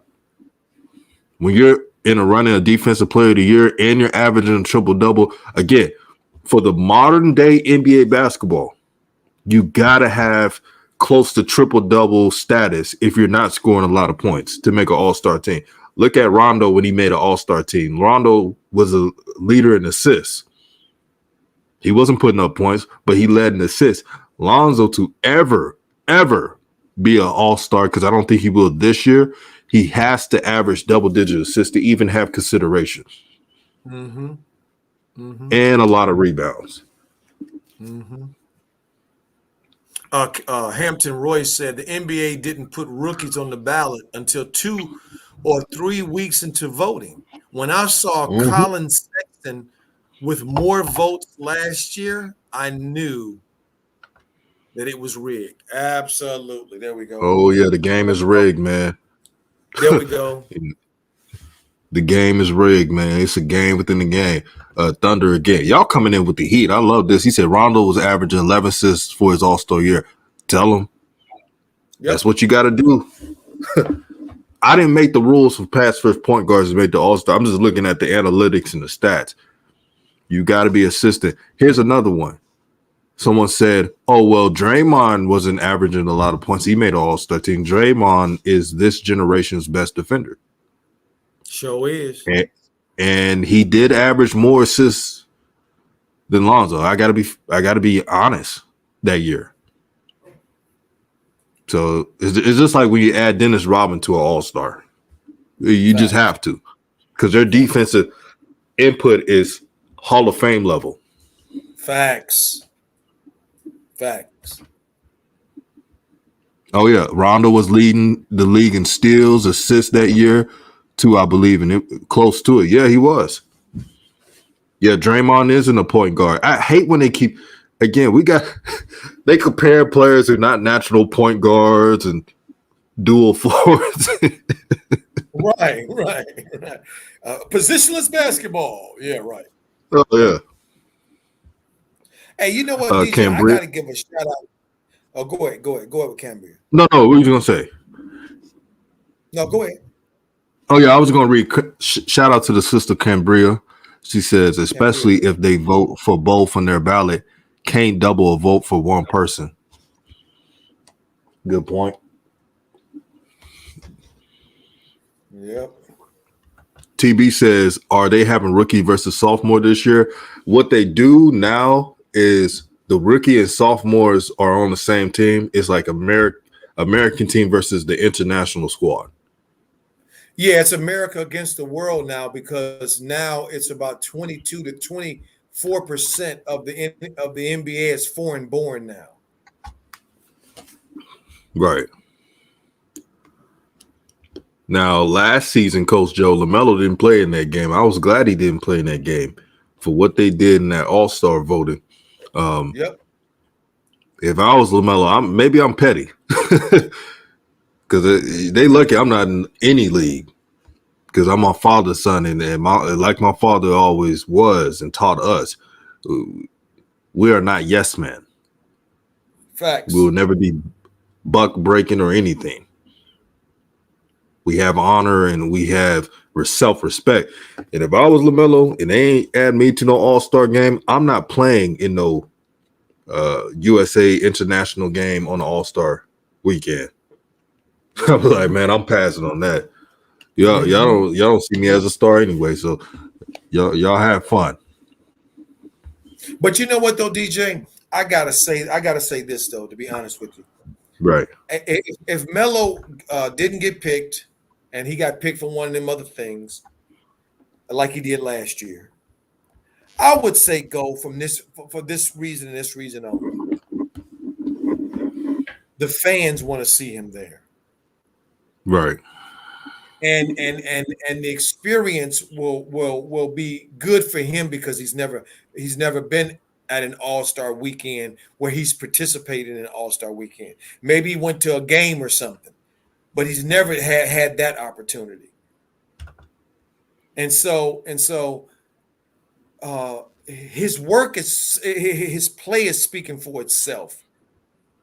If you don't know, you just don't want to know. That's just all to it. If LaMelo is not an all-star in the East, if you don't know, then you just don't care. You don't want to know because he's clearly an all-star in the East this year. And Coach Joe, in good points. Now that you mention it, again, that's the difference. You know, I would have been petty like that, but like you said, the fans want to see him. Hey, Coach Joe, Chicago Bulls Central just got on the comments a couple minutes ago, right? And we were talking about this earlier. Shout out for talking about it, brother. He said they also screwed Lonzo by making DeMar a guard for the All-Star voting. Even if he was getting double-digit assists and points, it would be hard for him.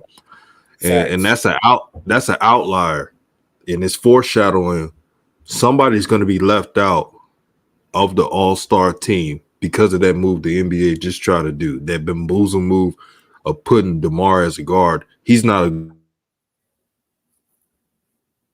guard, but they're trying to give him flowers because the small forward position, whether it's the West or the East, is the most dominant position in the NBA.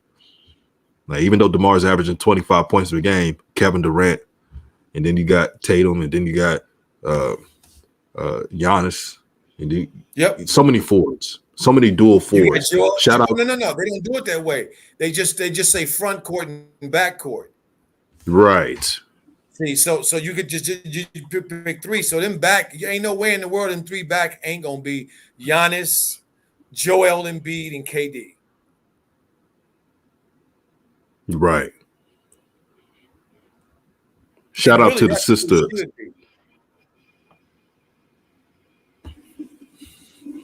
Yeah, I truly believe they're gonna have DeMar DeRozan as an all-star starter with that move because he's averaging 25 points per game, and the Bulls are the second seed in the East. But you know, like, I see the playbook coming. But you know what though, DJ, his votes and the votes for Lonzo and the votes for Levine, Zach LaVine, that should mess his up. That's interesting. See, because it's going to split a lot of those votes. If you got three Chicago players at the guard position, Lonzo, Zach, and DeMar, trying to get one spot, really. See, That's going to be real tough. They're going to squeeze each other out. See, CB says, don't forget to hit that Miles Bridges vote. What do you think about Miles Bridges? Do you think he's worthy of an all-star appearance? Or you... Man, his year is kind of different. At his position, let me put it this way. I wouldn't be mad if Miles made the all-star team. Let's put it that way. Now, do I think there are other people who are a little more deserving? Yeah, I do. But I wouldn't be mad at Miles if Miles made it. But he ain't, so. Juju said Miles don't deserve it more. He's been way too selfish. Juju with the fire. But on the real, though. I like that, Juju. I didn't want to say it, Juju. I'm glad you did. Here's the thing that here's the thing people don't, when they talk about Miles, he's got the toughest part to making it, like Coach said, of making it in the All-Star, because the small forward, really the forward position, is the hottest position in the NBA. It's the toughest position to make the NBA. And you got to average. Yep, point guard too. So those are the two toughest positions to make. And all I got to say, if anybody else in the Hornets make the All-Star team and not LaMelo, I'm not trying to be, raining in anyone's parade. I really believe LaMelo will remember that. When this decision comes, he will remember that. Let me tell you something, DJ. I got to tell you guys, family, I got to tell y'all. Did any of y'all see that interview that Melo did with Shams? Yeah. Did y'all see that interview? You saw it, DJ, right? Yeah, I saw it. Okay. LaMelo don't forget nothing. If you, when I think back to all of the interviews I've listened to with Melo, just through the years here, family, he don't forget none of them slights. He remembers all of them. Because if you listen, you'll see he's referring to a lot of stuff that happened in the past.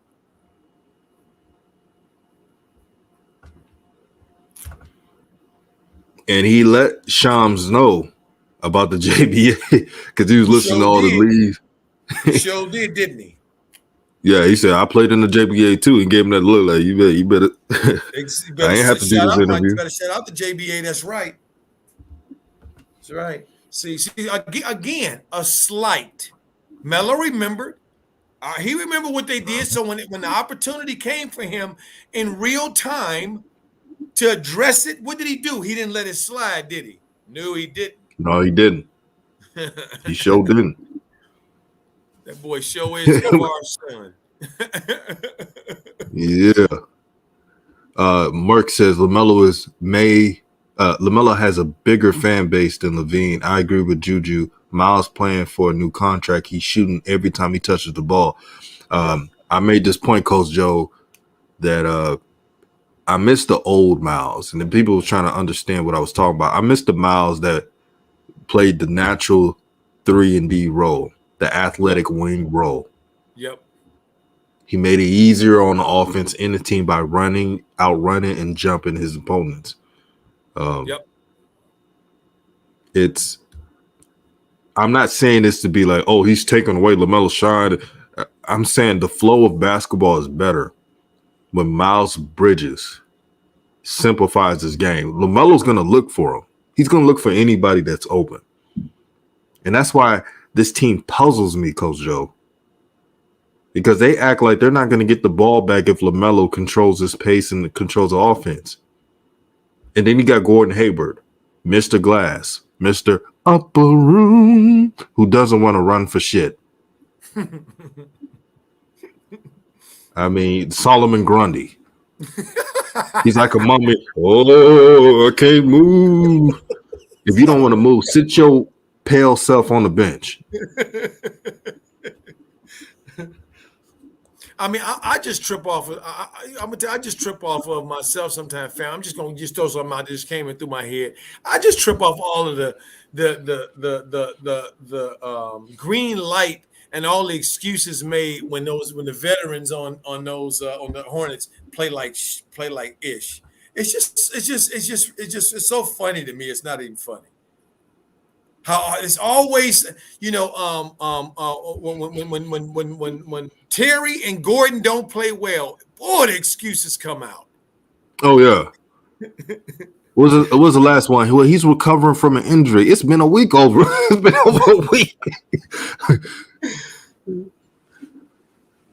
I mean, he's moving just. Hampton Royce. Ooh. Oh, he said Miles is playing outside of himself, and his numbers are as empty as Chinese food. Oh boy. Oh boy. Boom. I can't breathe.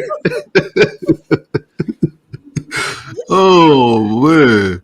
Mic drop, and I love Chinese food, but I feel you. Hey, I'm not gonna front. That was good, Hampton. If there's one cuisine I like, Coach Joe, I'm not gonna front. If there's one cuisine I like, it's Chinese food. I don't know why, but I love Asian cuisine. But it don't keep you full. He ain't lying about that. It shows. Yeah, that ain't right. You got about an hour and a half later. I'm going, man, dang, what else is in there? You eat that soup, you eat the California rolls, and you're like, man, you still hungry. Shrimp fried rice. Them udon noodles. Yes, that shrimp and lobster sauce. Ooh, I'm thinking about it now. It's making me. Ooh, I think I'm gonna have to go get me some today. Hey, there's a place over here, DJ. They got crab pineapple fried rice. Ooh, my God, it's Lord. I'm gonna have that today. Ooh, that's so amazing. I better chill out before I get. I better stop talking about this. I better stop talking about food before I cut the stream short. Nicole Power said, "Now nobody is running." That man, exactly right. No, you're right. Ain't nobody running, and that's what I was getting to, DJ, earlier when I was on my rant about them taking the magic away. Think about this, family. What were they saying about Melo his first year when he broke that starting lineup? They start talking about magic. Magic. For those that don't understand, Magic's attitude, Magic's personality, it was on fleek. It was unbelievable how big it was. It was unbelievable. It's still unbelievable to this day. They trying to take that from our boy.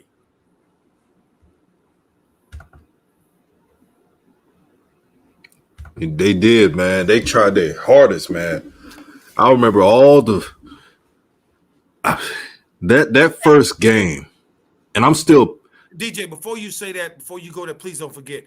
Highlight what Hampton says right here about what Ant Learn said. What he said about Ant Learn. Yeah, he said yes. He said yes. He'll get there. I think he appreciates the stability and brotherhood, but he's going to become more jaded sooner rather than later. Man, and that's a very important point that Hampton is bringing out. And Hampton, Royce, one of the reasons that I have not gone really off about this is for that reason. When I watch interviews and I hear Melo talk about him and Miles and how close they are, y'all just don't know. In my heart is breaking a little bit when I hear that, because I know what's going on. He's trying to find safe shores. Okay. Melo know what it feels like to be on a team and be hated by your teammates. He knows what that feels like. He's had to experience that, unfortunately. And so a lot of this is, I agree. With Coach Ant, I agree. Hampton Royce, yeah, I agree, brothers. Yes. The biggest part of my heart wants Melo to believe that all those dudes are like him right now. He's 20 years old. He ain't ready to take on. To me, the pressure, the he ain't at the stage in his game yet. To me, yet to be to for him to say, call things as he should call them. He ain't there yet, and he need them dudes. And that's why it's so heartbreaking for me to see their two-facedness, because I see it.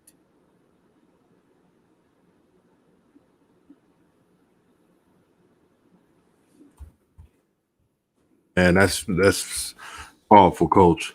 Very powerful.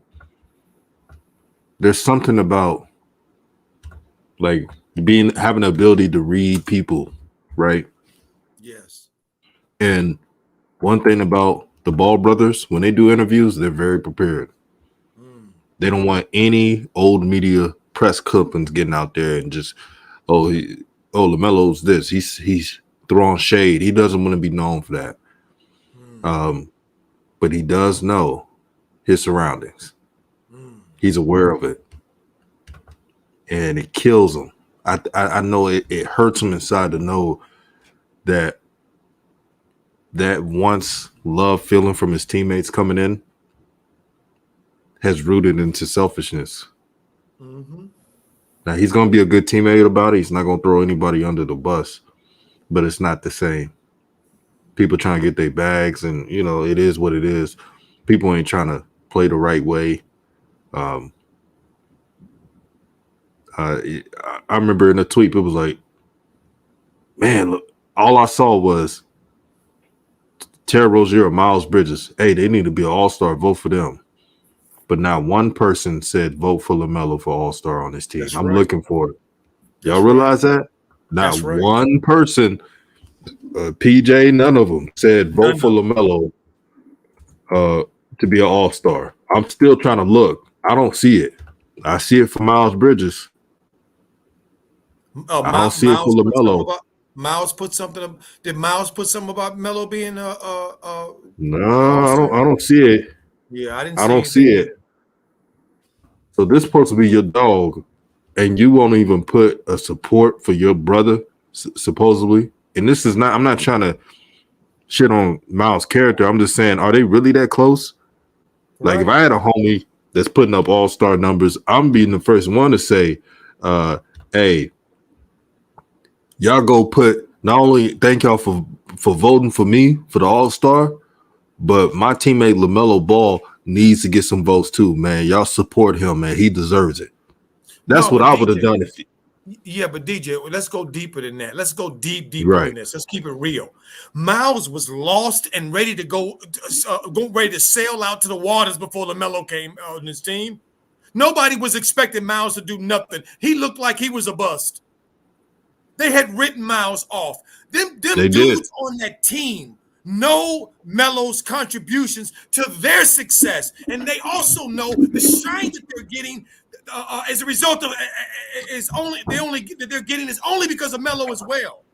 Don't keep it. Don't let we'll get this mess twisted. See, it is.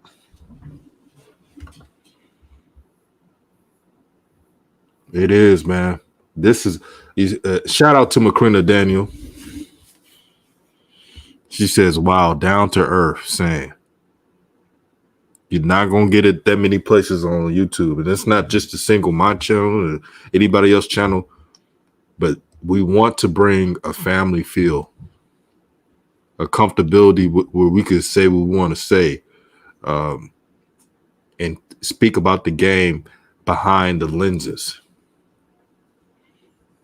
When other folks watch basketball, they just see their favorite player putting up decent stats, good stats, and think it's enough. Coach Joe, do you know the consistent message has been for LaMelo in his play? There should be no complaints. LaMelo's doing his stuff. He's putting enough stats. When is enough? Facts. When you're hindering someone's potential, it's always a problem. Facts. Because he could do more than 28 and 8. Yes, I said it. It's not his fault. That ain't nothing. That 20 points and 8, that ain't nothing. Melo can do 30, 10 and 10, or 10, 30, 12 and 12 if he wants. It's his coach and his organization that's keeping him that's holding him back, and using JB to do it. Keep him on a leash. You see it too, Juju. He said, Yep. Not one person. I'm looking, Coach Joe, I'm looking at all of his teammates. You know Gordon Hayward, he ain't saying nothing. Mm-hmm. But they keep saying that they love LaMelo. That's what they're saying, right? Yeah, they saying it. We just complaining, right? OJ said it. They smiling in your face all the time. They want to take your place. Then backstabbers. That's what it is. And he know it too. And you can believe he knows it. That's why I thank God JJ is down there with him. And man. Jello Jello is down there with him now too. Thank God. Woo! Macrina says, Coach, have you ever had friends laughing with you in front of people, but deep down they hurt seeing you? Yes, I've had that kind of thing in my life, Macretia Daniels, because no good deed goes unpunished. And Coach has done a lot of things to help people. And believe you me, I've gotten a lot of hate coming back as a result. You can believe that. I've gotten a lot of thank yous as well, and a lot of folks that recognize the help, and I'm grateful for all of it. But yes, that comes with it too. See, these dudes know what Melo represents.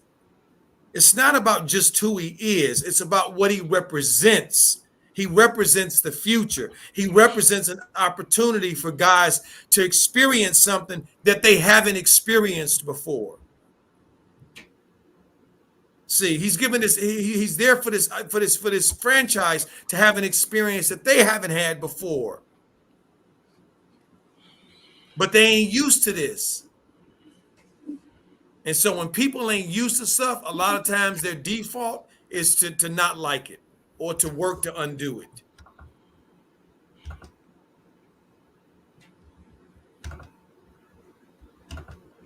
And Ali says these players are playing for their contracts and LaMelo's playing to win. It shows who's the real leader is. Keep going, DJ and Coach Joe. Man. Thank you, Ali.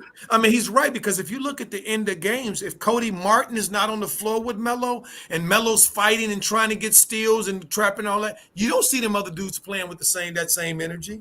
They're not. No. Because it's over for them. They looking at him like, look at this kid. He don't even know the game is over with. Look at him running around like a knucklehead. Yeah, why is he playing so hard when the game is almost over with? They get that look all the time. Right. And then when Melo said it, when one of the dudes asked him at the press conference, he said, because anything can happen in an NBA game. Teams can go on runs. Games ain't over until they're over. You don't hear them other dudes talking like this. Not one bit, Coach Joe. Hampton, who's been on a roll with these comments, Hampton Roy says, facts, Coach Joe. LaMelo's teammates realize what he affords them, and they take advantage just like some ninjas will do. He ain't lying.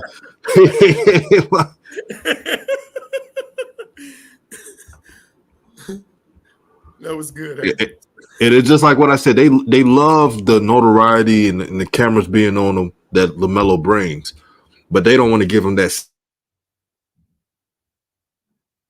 same love. Ain't even shouting him out to be an all-star. And you got the Hornets account said LaMelo's name and everybody else's name. No, you're supposed to marquee LaMelo. You're not supposed to add Terry Rozier, Gordon Hayward, Plumlee. They put Plumlee hashtag like vote for him an all-star. Come on, man. What are we doing here? Yep. This is buffoonery. What the hell is going on? Cambria said, let's talk about how Charlotte Twitter page put zero effect like other teams did for their effort, like other teams did for their stars. Charlotte tweeted every player in rotation, but other teams only tweeted their top 2 to 3 guys. Talk to them. Come on, my sister. Give it to him. What's the next one, DJ? That one's fire too, boy. The panel's been on fire today. Woo, the house has been on Yes, fire. sir. So SMG, shout out to SMG. He be on Flight's channel and others. He said, salute to the panel, but what y'all complaining about LaMelo's playing great and the Hornets are in the standings everyone predicted. Yeah, I predicted the Hornets to be 9th or 8th seed. I didn't want that to happen. Trust me. I really wanted it to be higher. But as long as JB is coaching this team, y'all going to see that 9th or 8th seed. But I don't think that's complaining. And SMG, I know you're a big fan of Lonzo. Let's say the roles were reversed, right? And Lonzo was averaging 28 and 8. And he's playing for a coach who didn't believe in him and using him as a third option. The account's not even marqueing him as being an all-star. I know for a fact you wouldn't say we were complaining. Being honest. Let's be honest now. If this was your favorite player, averaging 28 and 8, not getting the respect that he deserves, would you honestly say we were complaining? I want you to be very, because if Alonzo was averaging 28 and 8 and being the third option and playing for a coach who really didn't like see him as the future of the team, you would have been like, DJ, talk to him, man. You on the money. We got to get back to objectivity, man. You can't look at the Hornets situation and say this is a great situation. If you like basketball, if you love this game, you can't say this coach is doing a great job. Now, Billy Donovan, he's a great coach. And I've seen other people tear Billy Donovan down because in his dribble drive offense, he will use Levine to dribble more or DeRozan. That's because they drive to the basket. It's nothing personal. But all of a sudden, James Borrego is a good coach. I can't really take that seriously, brother. Hey, DJ, you noticed my silence. Yes. Yeah, I noticed it. Yeah. Okay, because last thing that I'm gonna do on here is make any comments about anything about our boy LaMelo and how we talk about, because I have been watching and spending my time. This is the second year watching all the minutes, listening to all the interviews. Ain't nobody can tell me that I haven't been listening. I ain't been putting the work in. Okay, because I have, and DJ has. See, and so we know what we talking about. We don't have no reason to hate on nobody. We ain't haters. We ain't trying to hate on nobody. But truth is truth. Okay. And the way that this coach here in this organization has treated LaMelo in the second year is obvious to all that's watching. Exactly. And all I'm gonna say is SMG, you're always welcome. Does a great job. He's young. So he's still learning the game. But Antler says dudes complain about their favorite player every day in the chat, but the panel's complaining. Facts. I mean, all we are just pointing out. Where's the lie? Is Coach Joe, is LaMelo being is he the focal point of the Hornets? What you told, you're a coach, so you know better than anybody. Is he really the focal point of the Hornets when you watch the Hornets? No, what I see is when from the moment the game starts, what I see is Melo following orders. Playing the way JB has told him he should play. That's what I see. And Coach Joe, how many years have you been coaching? Oh, my stars. My first coaching job, I think, was at Berkeley High School in Detroit, in a suburb of Detroit. in 1986, somewhere around there, 87 maybe. Long time, since the late 80s. And my mentor growing up coached for 30 years himself, and coached many pros. So again, and that don't mean that I know everything, because I don't. I only Right. know what I know. I only know what the Most High shows me. But I can tell when a coach. I know when a coach. I pointed out on the page. I watched Trey Young. I watched like last night, watching Ja and Sacramento. I watched quite a number of games, and I see the coaches are not treating their dudes the way down in Cleveland. Sexton is not getting treated like Melo. I know what a point guard looks like when he's free in his mind to play, as opposed to when he's being controlled. It's clear. It's like looking through a plate glass window to me. It's so clear. You can see clearly now the rain. That's cool. Ant Learn, who's also a coach, he said half of the time the offense goes through Plumlee at the high post, like he's Draymond Green. I don't get that. That is again exactly bad coaching. Right, that is exactly right, and it's so much nonsense on here. And when I watch when I watch the Hornet stuff, there's so much nonsense. This dude is going away from Melo. It ain't even funny. It's laughable that anybody would actually say anything that's watching the games the opposite of that, because it's so obvious.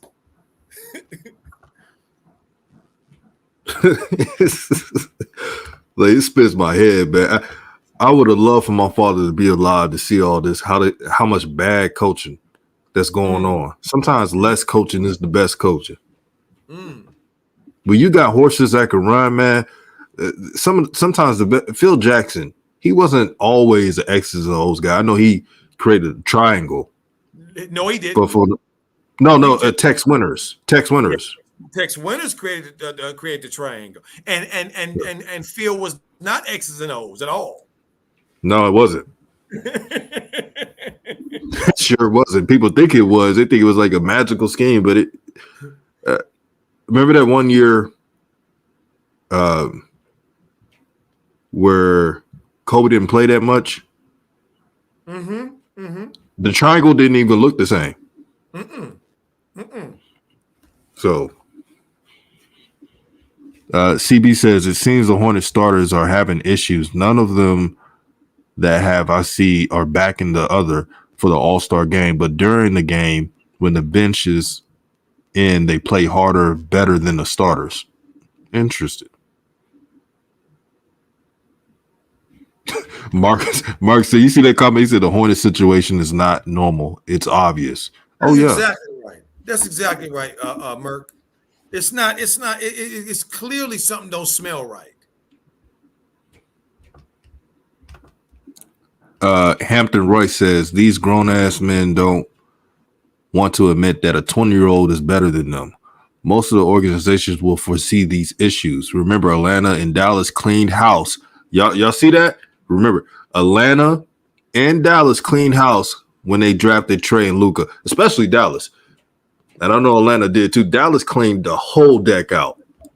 Hello. Remember, they had Dennis Smith Jr., who had a solid, what was averaging 14, 15 points per game. Something like that. Yeah. And I was hearing there was an ego problem. Yep. Because Luka was getting that shot as he deserved. He's a high draft pick. And the Mavericks weren't winning before Luka got there. So when you're drafted high, what do? You clean house and you build around your team. This Hornets team did the opposite of it. They overpaid upper room candidate and Gordon Hayward and surrounded this team with players who don't even fit LaMelo's game, who doesn't even like to run. And then players who are not willing defenders. to match up with LaMelo's length and skill set. I mean, DJ, come on. I'm going to go through it here really quickly. Right. Fam. You start out with a generational 6'7" point guard. Okay, you don't then settle for a 6'3" shooting guard. No. Okay, shooting guards are normally 6'5", 6'6", 6'7". Okay, 6'8". You go out and you get you somebody who is regular a two guard, and then look at what you will have. You got a big ass backcourt. God dog. Okay, you leak Gordon Hayward out of the mix. Get out of here, Gordon. You put Miles in that position.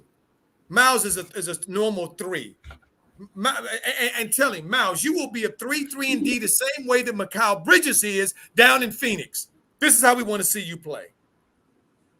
See, it's so obvious that they don't know what they have, they don't understand what they have, or they do understand what they have and they just don't give a F. They just don't care. Because it's so easy to build around a guy who is 6'7", who's a natural leader, natural passer, who have natural skills to get the ball. This is not hard. Unless you don't know what you're doing. So then you put a mess together, a train wreck together, and then you try to justify why the train wreck isn't working. And then you go back and blame your generational guy for it. This stuff is ridiculous.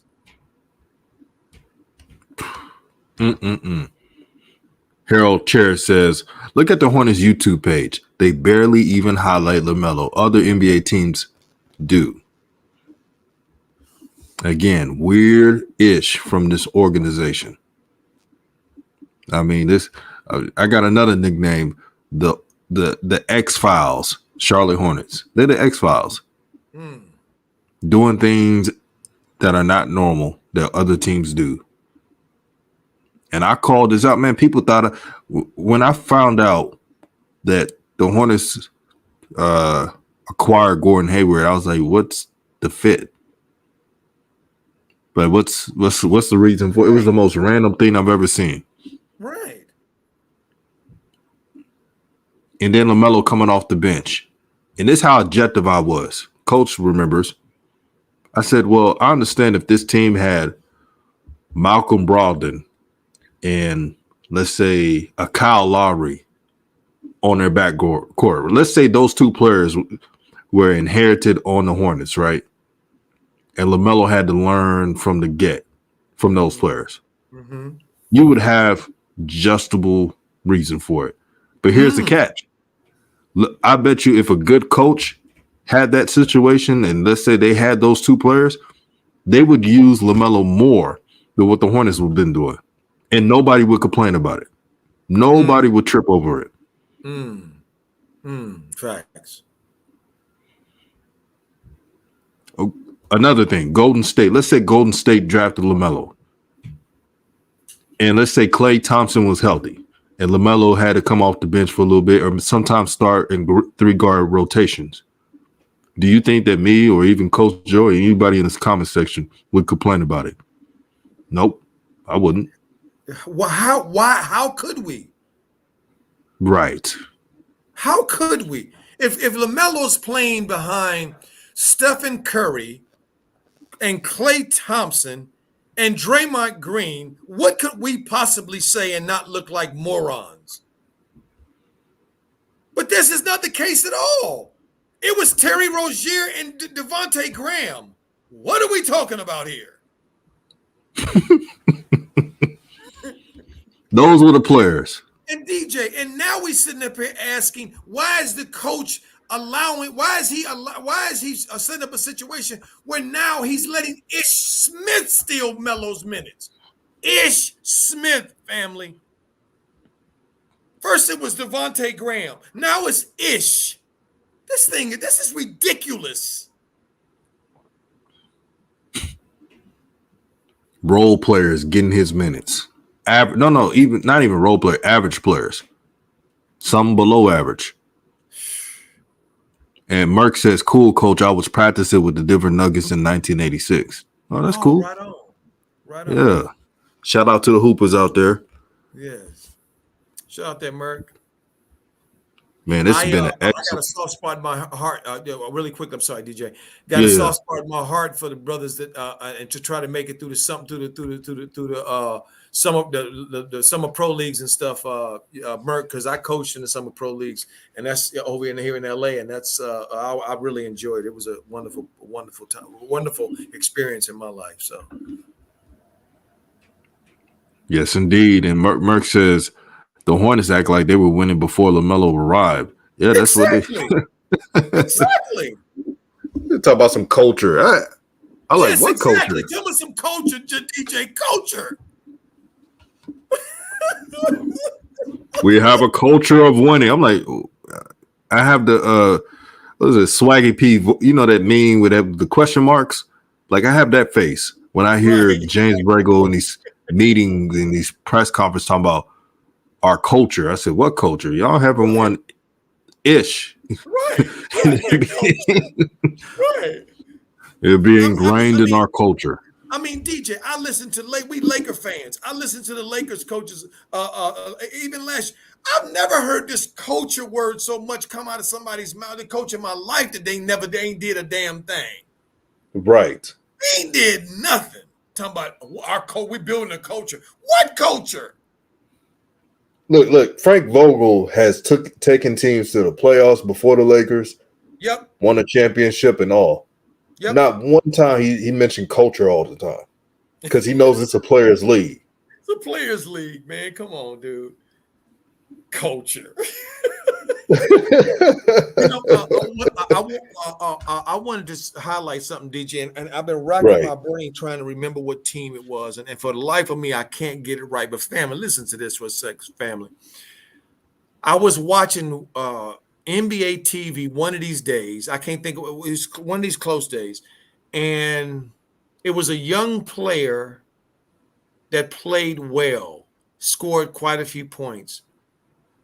And what they said was when they asked them about it, oh no, it wasn't a young player. Who was it? Anyway, somebody. It was like a second or third option on the team. I mean, a third or fourth option on the team that this player was. I just can't remember who it is for the life of me. But basically, what he said was because the reporter was saying, "Thank you for getting. You had a great game. You got off. You did this. You did. Well, how were you able to do it?" And he said it. He said, "Listen, I want to just shout out to my team because they saw that I had it going, and they kept giving me the ball. They saw that I was cooking, and they kept giving me the ball. They kept encouraging me to shoot, to be aggressive." When do y'all hear these Hornets jokers ever say that about LaMelo? You don't hear it. I heard Melo say that about them, though. Mm-hmm. I heard Melo say about them to tell the coach, "Hey, coach, leave dude in. They rolling. We playing well right now. Leave him in. They balling." I've seen him do it for them. I ain't seen it come the other way yet. So people can pass me with that he's close, that close crap. Okay, this is Melo playing the game because he know the game, what the game is, because he got one of the best dudes in his camp, JJ, who knew how this go. A journeyman, somebody had to fight out the mud to get anything out of the NBA. Go through the process to let him know that if he ever gets off kilter, if he ever gets off course, JJ are pulling back to let him know, no, don't get it twisted. These dudes are not your friends.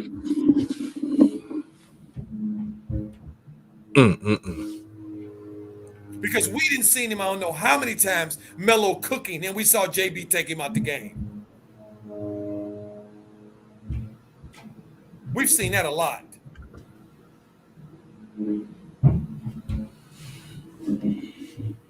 Man, you preaching, Coach Joe. You are preaching, and it's not even Sunday. It's Monday. Y'all know. I'm telling you, y'all might as well just donate to Coach Joe. Right there. Cash App, Base Cat, $ Base Cat. Coach Joe is spending gems every single time because he has a love for our people. And man, shoot, he'll let you know he'll LaMelo holic and doesn't give a damn. Because I want to see the Magic come back because it's still there. And I don't appreciate people who don't like Magic, who because they don't have it, don't want nobody else to have it. Right. Trying to rain on somebody's parade or something. But I want to say, Coach Joe, man, thank you for being on. Look at this. Ooh, Osman or who? Yeah, Osman, yeah. Let me read this real quick. Osman says, notice how the Grizzlies and the Hornets have equal amount of talent, but the Grizzlies have a winning record. I wonder why. Oh, man. Now really, we got to cook on this one. A, coaching matters. B, coaching builds around star player. C, role players buy in. It's really that simple. ABC. Easy as 1, 2, 3. Facts. Like the great Michael Jackson once said. The Memphis Grizzlies coach, he doesn't psychoanalyze the team. He doesn't try to go. He knows he has that horse in Ja Morant. Facts. And he knows they're shooters. And credit to their GM.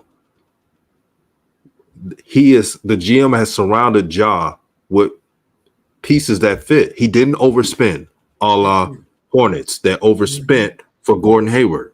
And Terry. Contracts that didn't even make sense. Now, I don't count a brother's pocket, but I'm saying if you're in that position, you don't build that way for a young point guard. Players who don't want to run and doesn't believe in your point guard. Again, Dallas Mavericks. There was haters of Luka Doncic. It's been reported. Mark Cuban got him out the team. DJ, Luka felt like Carlisle was hating on him too, and they got and got his ass out of that too, and he won. And he won a championship with the Mavericks. Don't talk crazy to me. So don't go around saying this can't happen.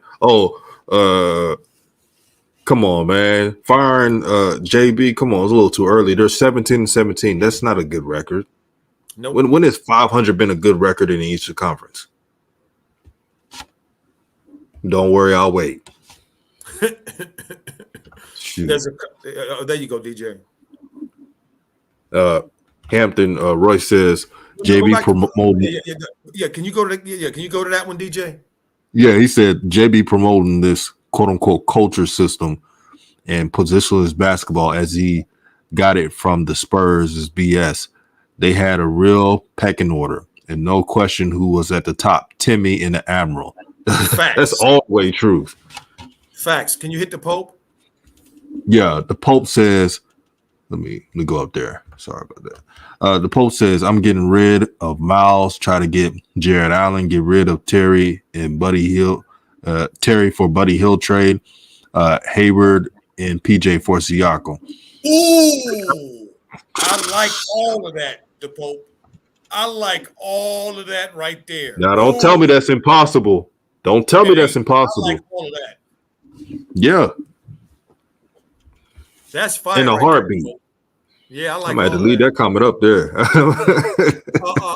Let me hit this one, DJ, really quick. The Merc says I played in the summer pro leagues. My team was street legends. Okay, I remember you at Loyola, Orange County, and Long Beach. Shout out, Coach. Check out my Youth Hoops DVD with AC Green titled "Street Legends and Iron Man." I will, Merc. I appreciate that. We probably know each other. Well, I see your face. You see my face. We gonna know. We know who we are. Yeah, because I was all around those venues. So shout out to you, my brother, and good luck and all the best on your program, on what you're doing. I'm gonna check it out as well. Shout out, man, to Merck, man. I like hearing from the former players, man, because that journey is not easy at all. And you know what, DJ? Whenever we hear from the former players who talk, and they talk about LaMelo on every stream, I listen to all the streams. And I listen to the other team's color and their analysis people. All the former players, all of them have high praises. Mm-hmm. Why he got to look for that from his at home and can't find it? Something is wrong. Right. When other announcers from other teams are saying, "Why is LaMelo still on the bench? Why is LaMelo hurt? Is LaMelo on a minutes restriction? What's going on with Every this? time. Why do we have teams teams doing that? This makes no sense because it's clearly an issue. It's clearly an issue. It's always a problem for some reason. Always. Man, this has been a great stream, man. Let me read this real quick as well. Osmond said Grizzlies coaching staff have built this team so great that they win even when Ja Morant don't play. Facts. See, now that's culture, and I bet you 1,000% that the Memphis Grizzlies coach doesn't even talk about culture. He knows the culture's there. He doesn't even have to bring it up. Check out what Merck says here, DJ. He doesn't have to force feed anything to the media or to the public because he knows what he has. He said, LaMelo is a prodigy. I have trained 10,000 kids in my camps. He is like Tiger Woods, Serena Williams, and Lewis Hamilton. Talk to him. Hello. And guess where he's from? Huh. He's from California. Right. That's right. Now out here, all that talent. Well, we know all the talents out here, but that generational talent only comes around every once in a while. Mm-hmm. And then we looking at one of them right here, this prodigy right here, this young boy here. And I'm not going to stand on the sidelines ever in my life and see a young man that has worked as hard as LaMelo has and persevered through as much trials and tribulations that he has and overcome so many obstacles that he didn't put in his path himself, but he had to deal with them to allow when he finally gets to where he deserves and where what he has earned, have some people start hate for no other reason other than just don't like his daddy or just don't like his hair or just whatever the damn reason is. I'm not going with it. Period. Yeah, you tripping. Oh, I don't like what he said. I don't like what LaMelo said because of I don't like anything about LaMelo because his dad, his family, just complaining instead of just appreciating greatness. Exactly. It's just like, I'm gonna compare it. Like, there's people that dislike LeBron James a lot, but when he retires, there would never be another LeBron James. There's people that dislike Kevin Durant, but when he retires, you're not gonna see too many Kevin Durants. Appreciate him now. That's all I can say. Any last words, OG, before we roll out? I just want to say, DJ, when you came up with this idea and you told me about it, I was very excited. I'm so glad to be back doing this stream with you, and because we just knock it out the park every time because we got such great synergy amongst us. I just love it because I just love people, and the family can feel it, and I'm proud to be a part of it.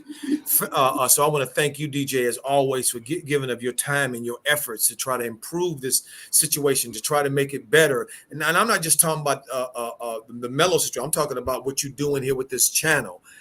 And how much you help and reach out to other people.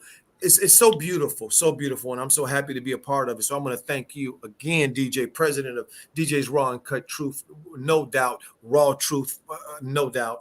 And to the family, you guys have been amazing. The way you guys have received us, and your efforts that you have put in, and your time that you have put into your beautiful. Your minds, and it's just been great to just read some of these amazing tweets and these amazing chats, guys. You guys have been awesome, and I want to thank you as well. Station break. Shout out. We will be doing the game tomorrow against Houston. I'm sorry. Today. No, it's tonight. Houston. Yes, today. But there's a game tomorrow too, DJ. If I'm not mistaken, I think they're back to back. I'm not let me check on it right now before we roll out because I Yeah. thought it was on the 29th. Check, ESPN. All right, hurry up. Let me see. Oh, we ain't no rush. We got it. So there's a game tonight. We got the stream. The link to the stream is on the chat. It's highlighted. Click on the stream. Hit the notification bell. So when Coach Joe is live, y'all get it. It's not, Their next game is on 29th. It's you're right, the 29th. But you said you might be off Wednesday. Yeah, I might be off Wednesday. It just I hope depends. so. It's snow. I hope so too. I'm gonna ask about it. Yes, I hope so because that's going to be Indiana, and you know, and you've been really DJ at the out front of advocating for Miles Turner, and I think I have to say, DJ, after watching Miles a little bit more, I'm on board with you with Miles as well. I certainly wouldn't be upset if Miles came as well. If he came. And let me answer this as well. The Pope says, "What do you think? What do y'all think about the trade offers, Coach Joe and DJ?" I love it. We love it, Pope. You hit all of you hit them all. Bang, bang, bang. I would like all of that to happen. That would be nice. Be very nice. And shout Let out me to read. who donated to me at my Cash App. I appreciate you so much. You know who you are. Thank you, thank you, thank you.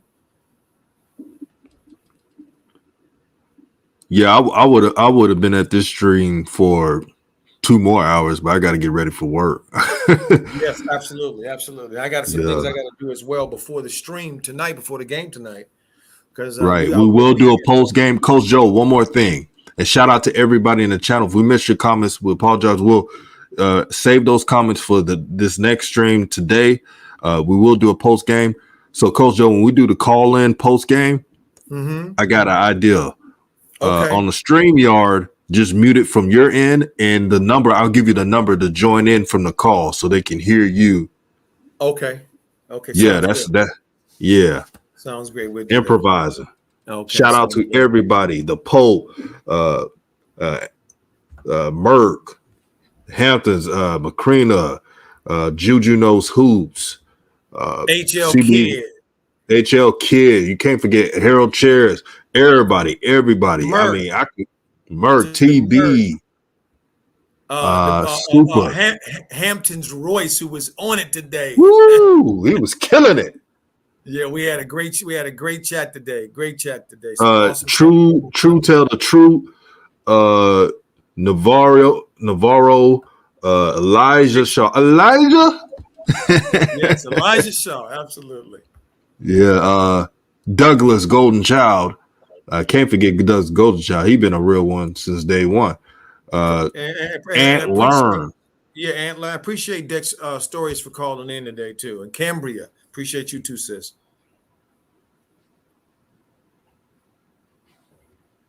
He said, "Why do I sound like I'm 75? I guess I got an old soul."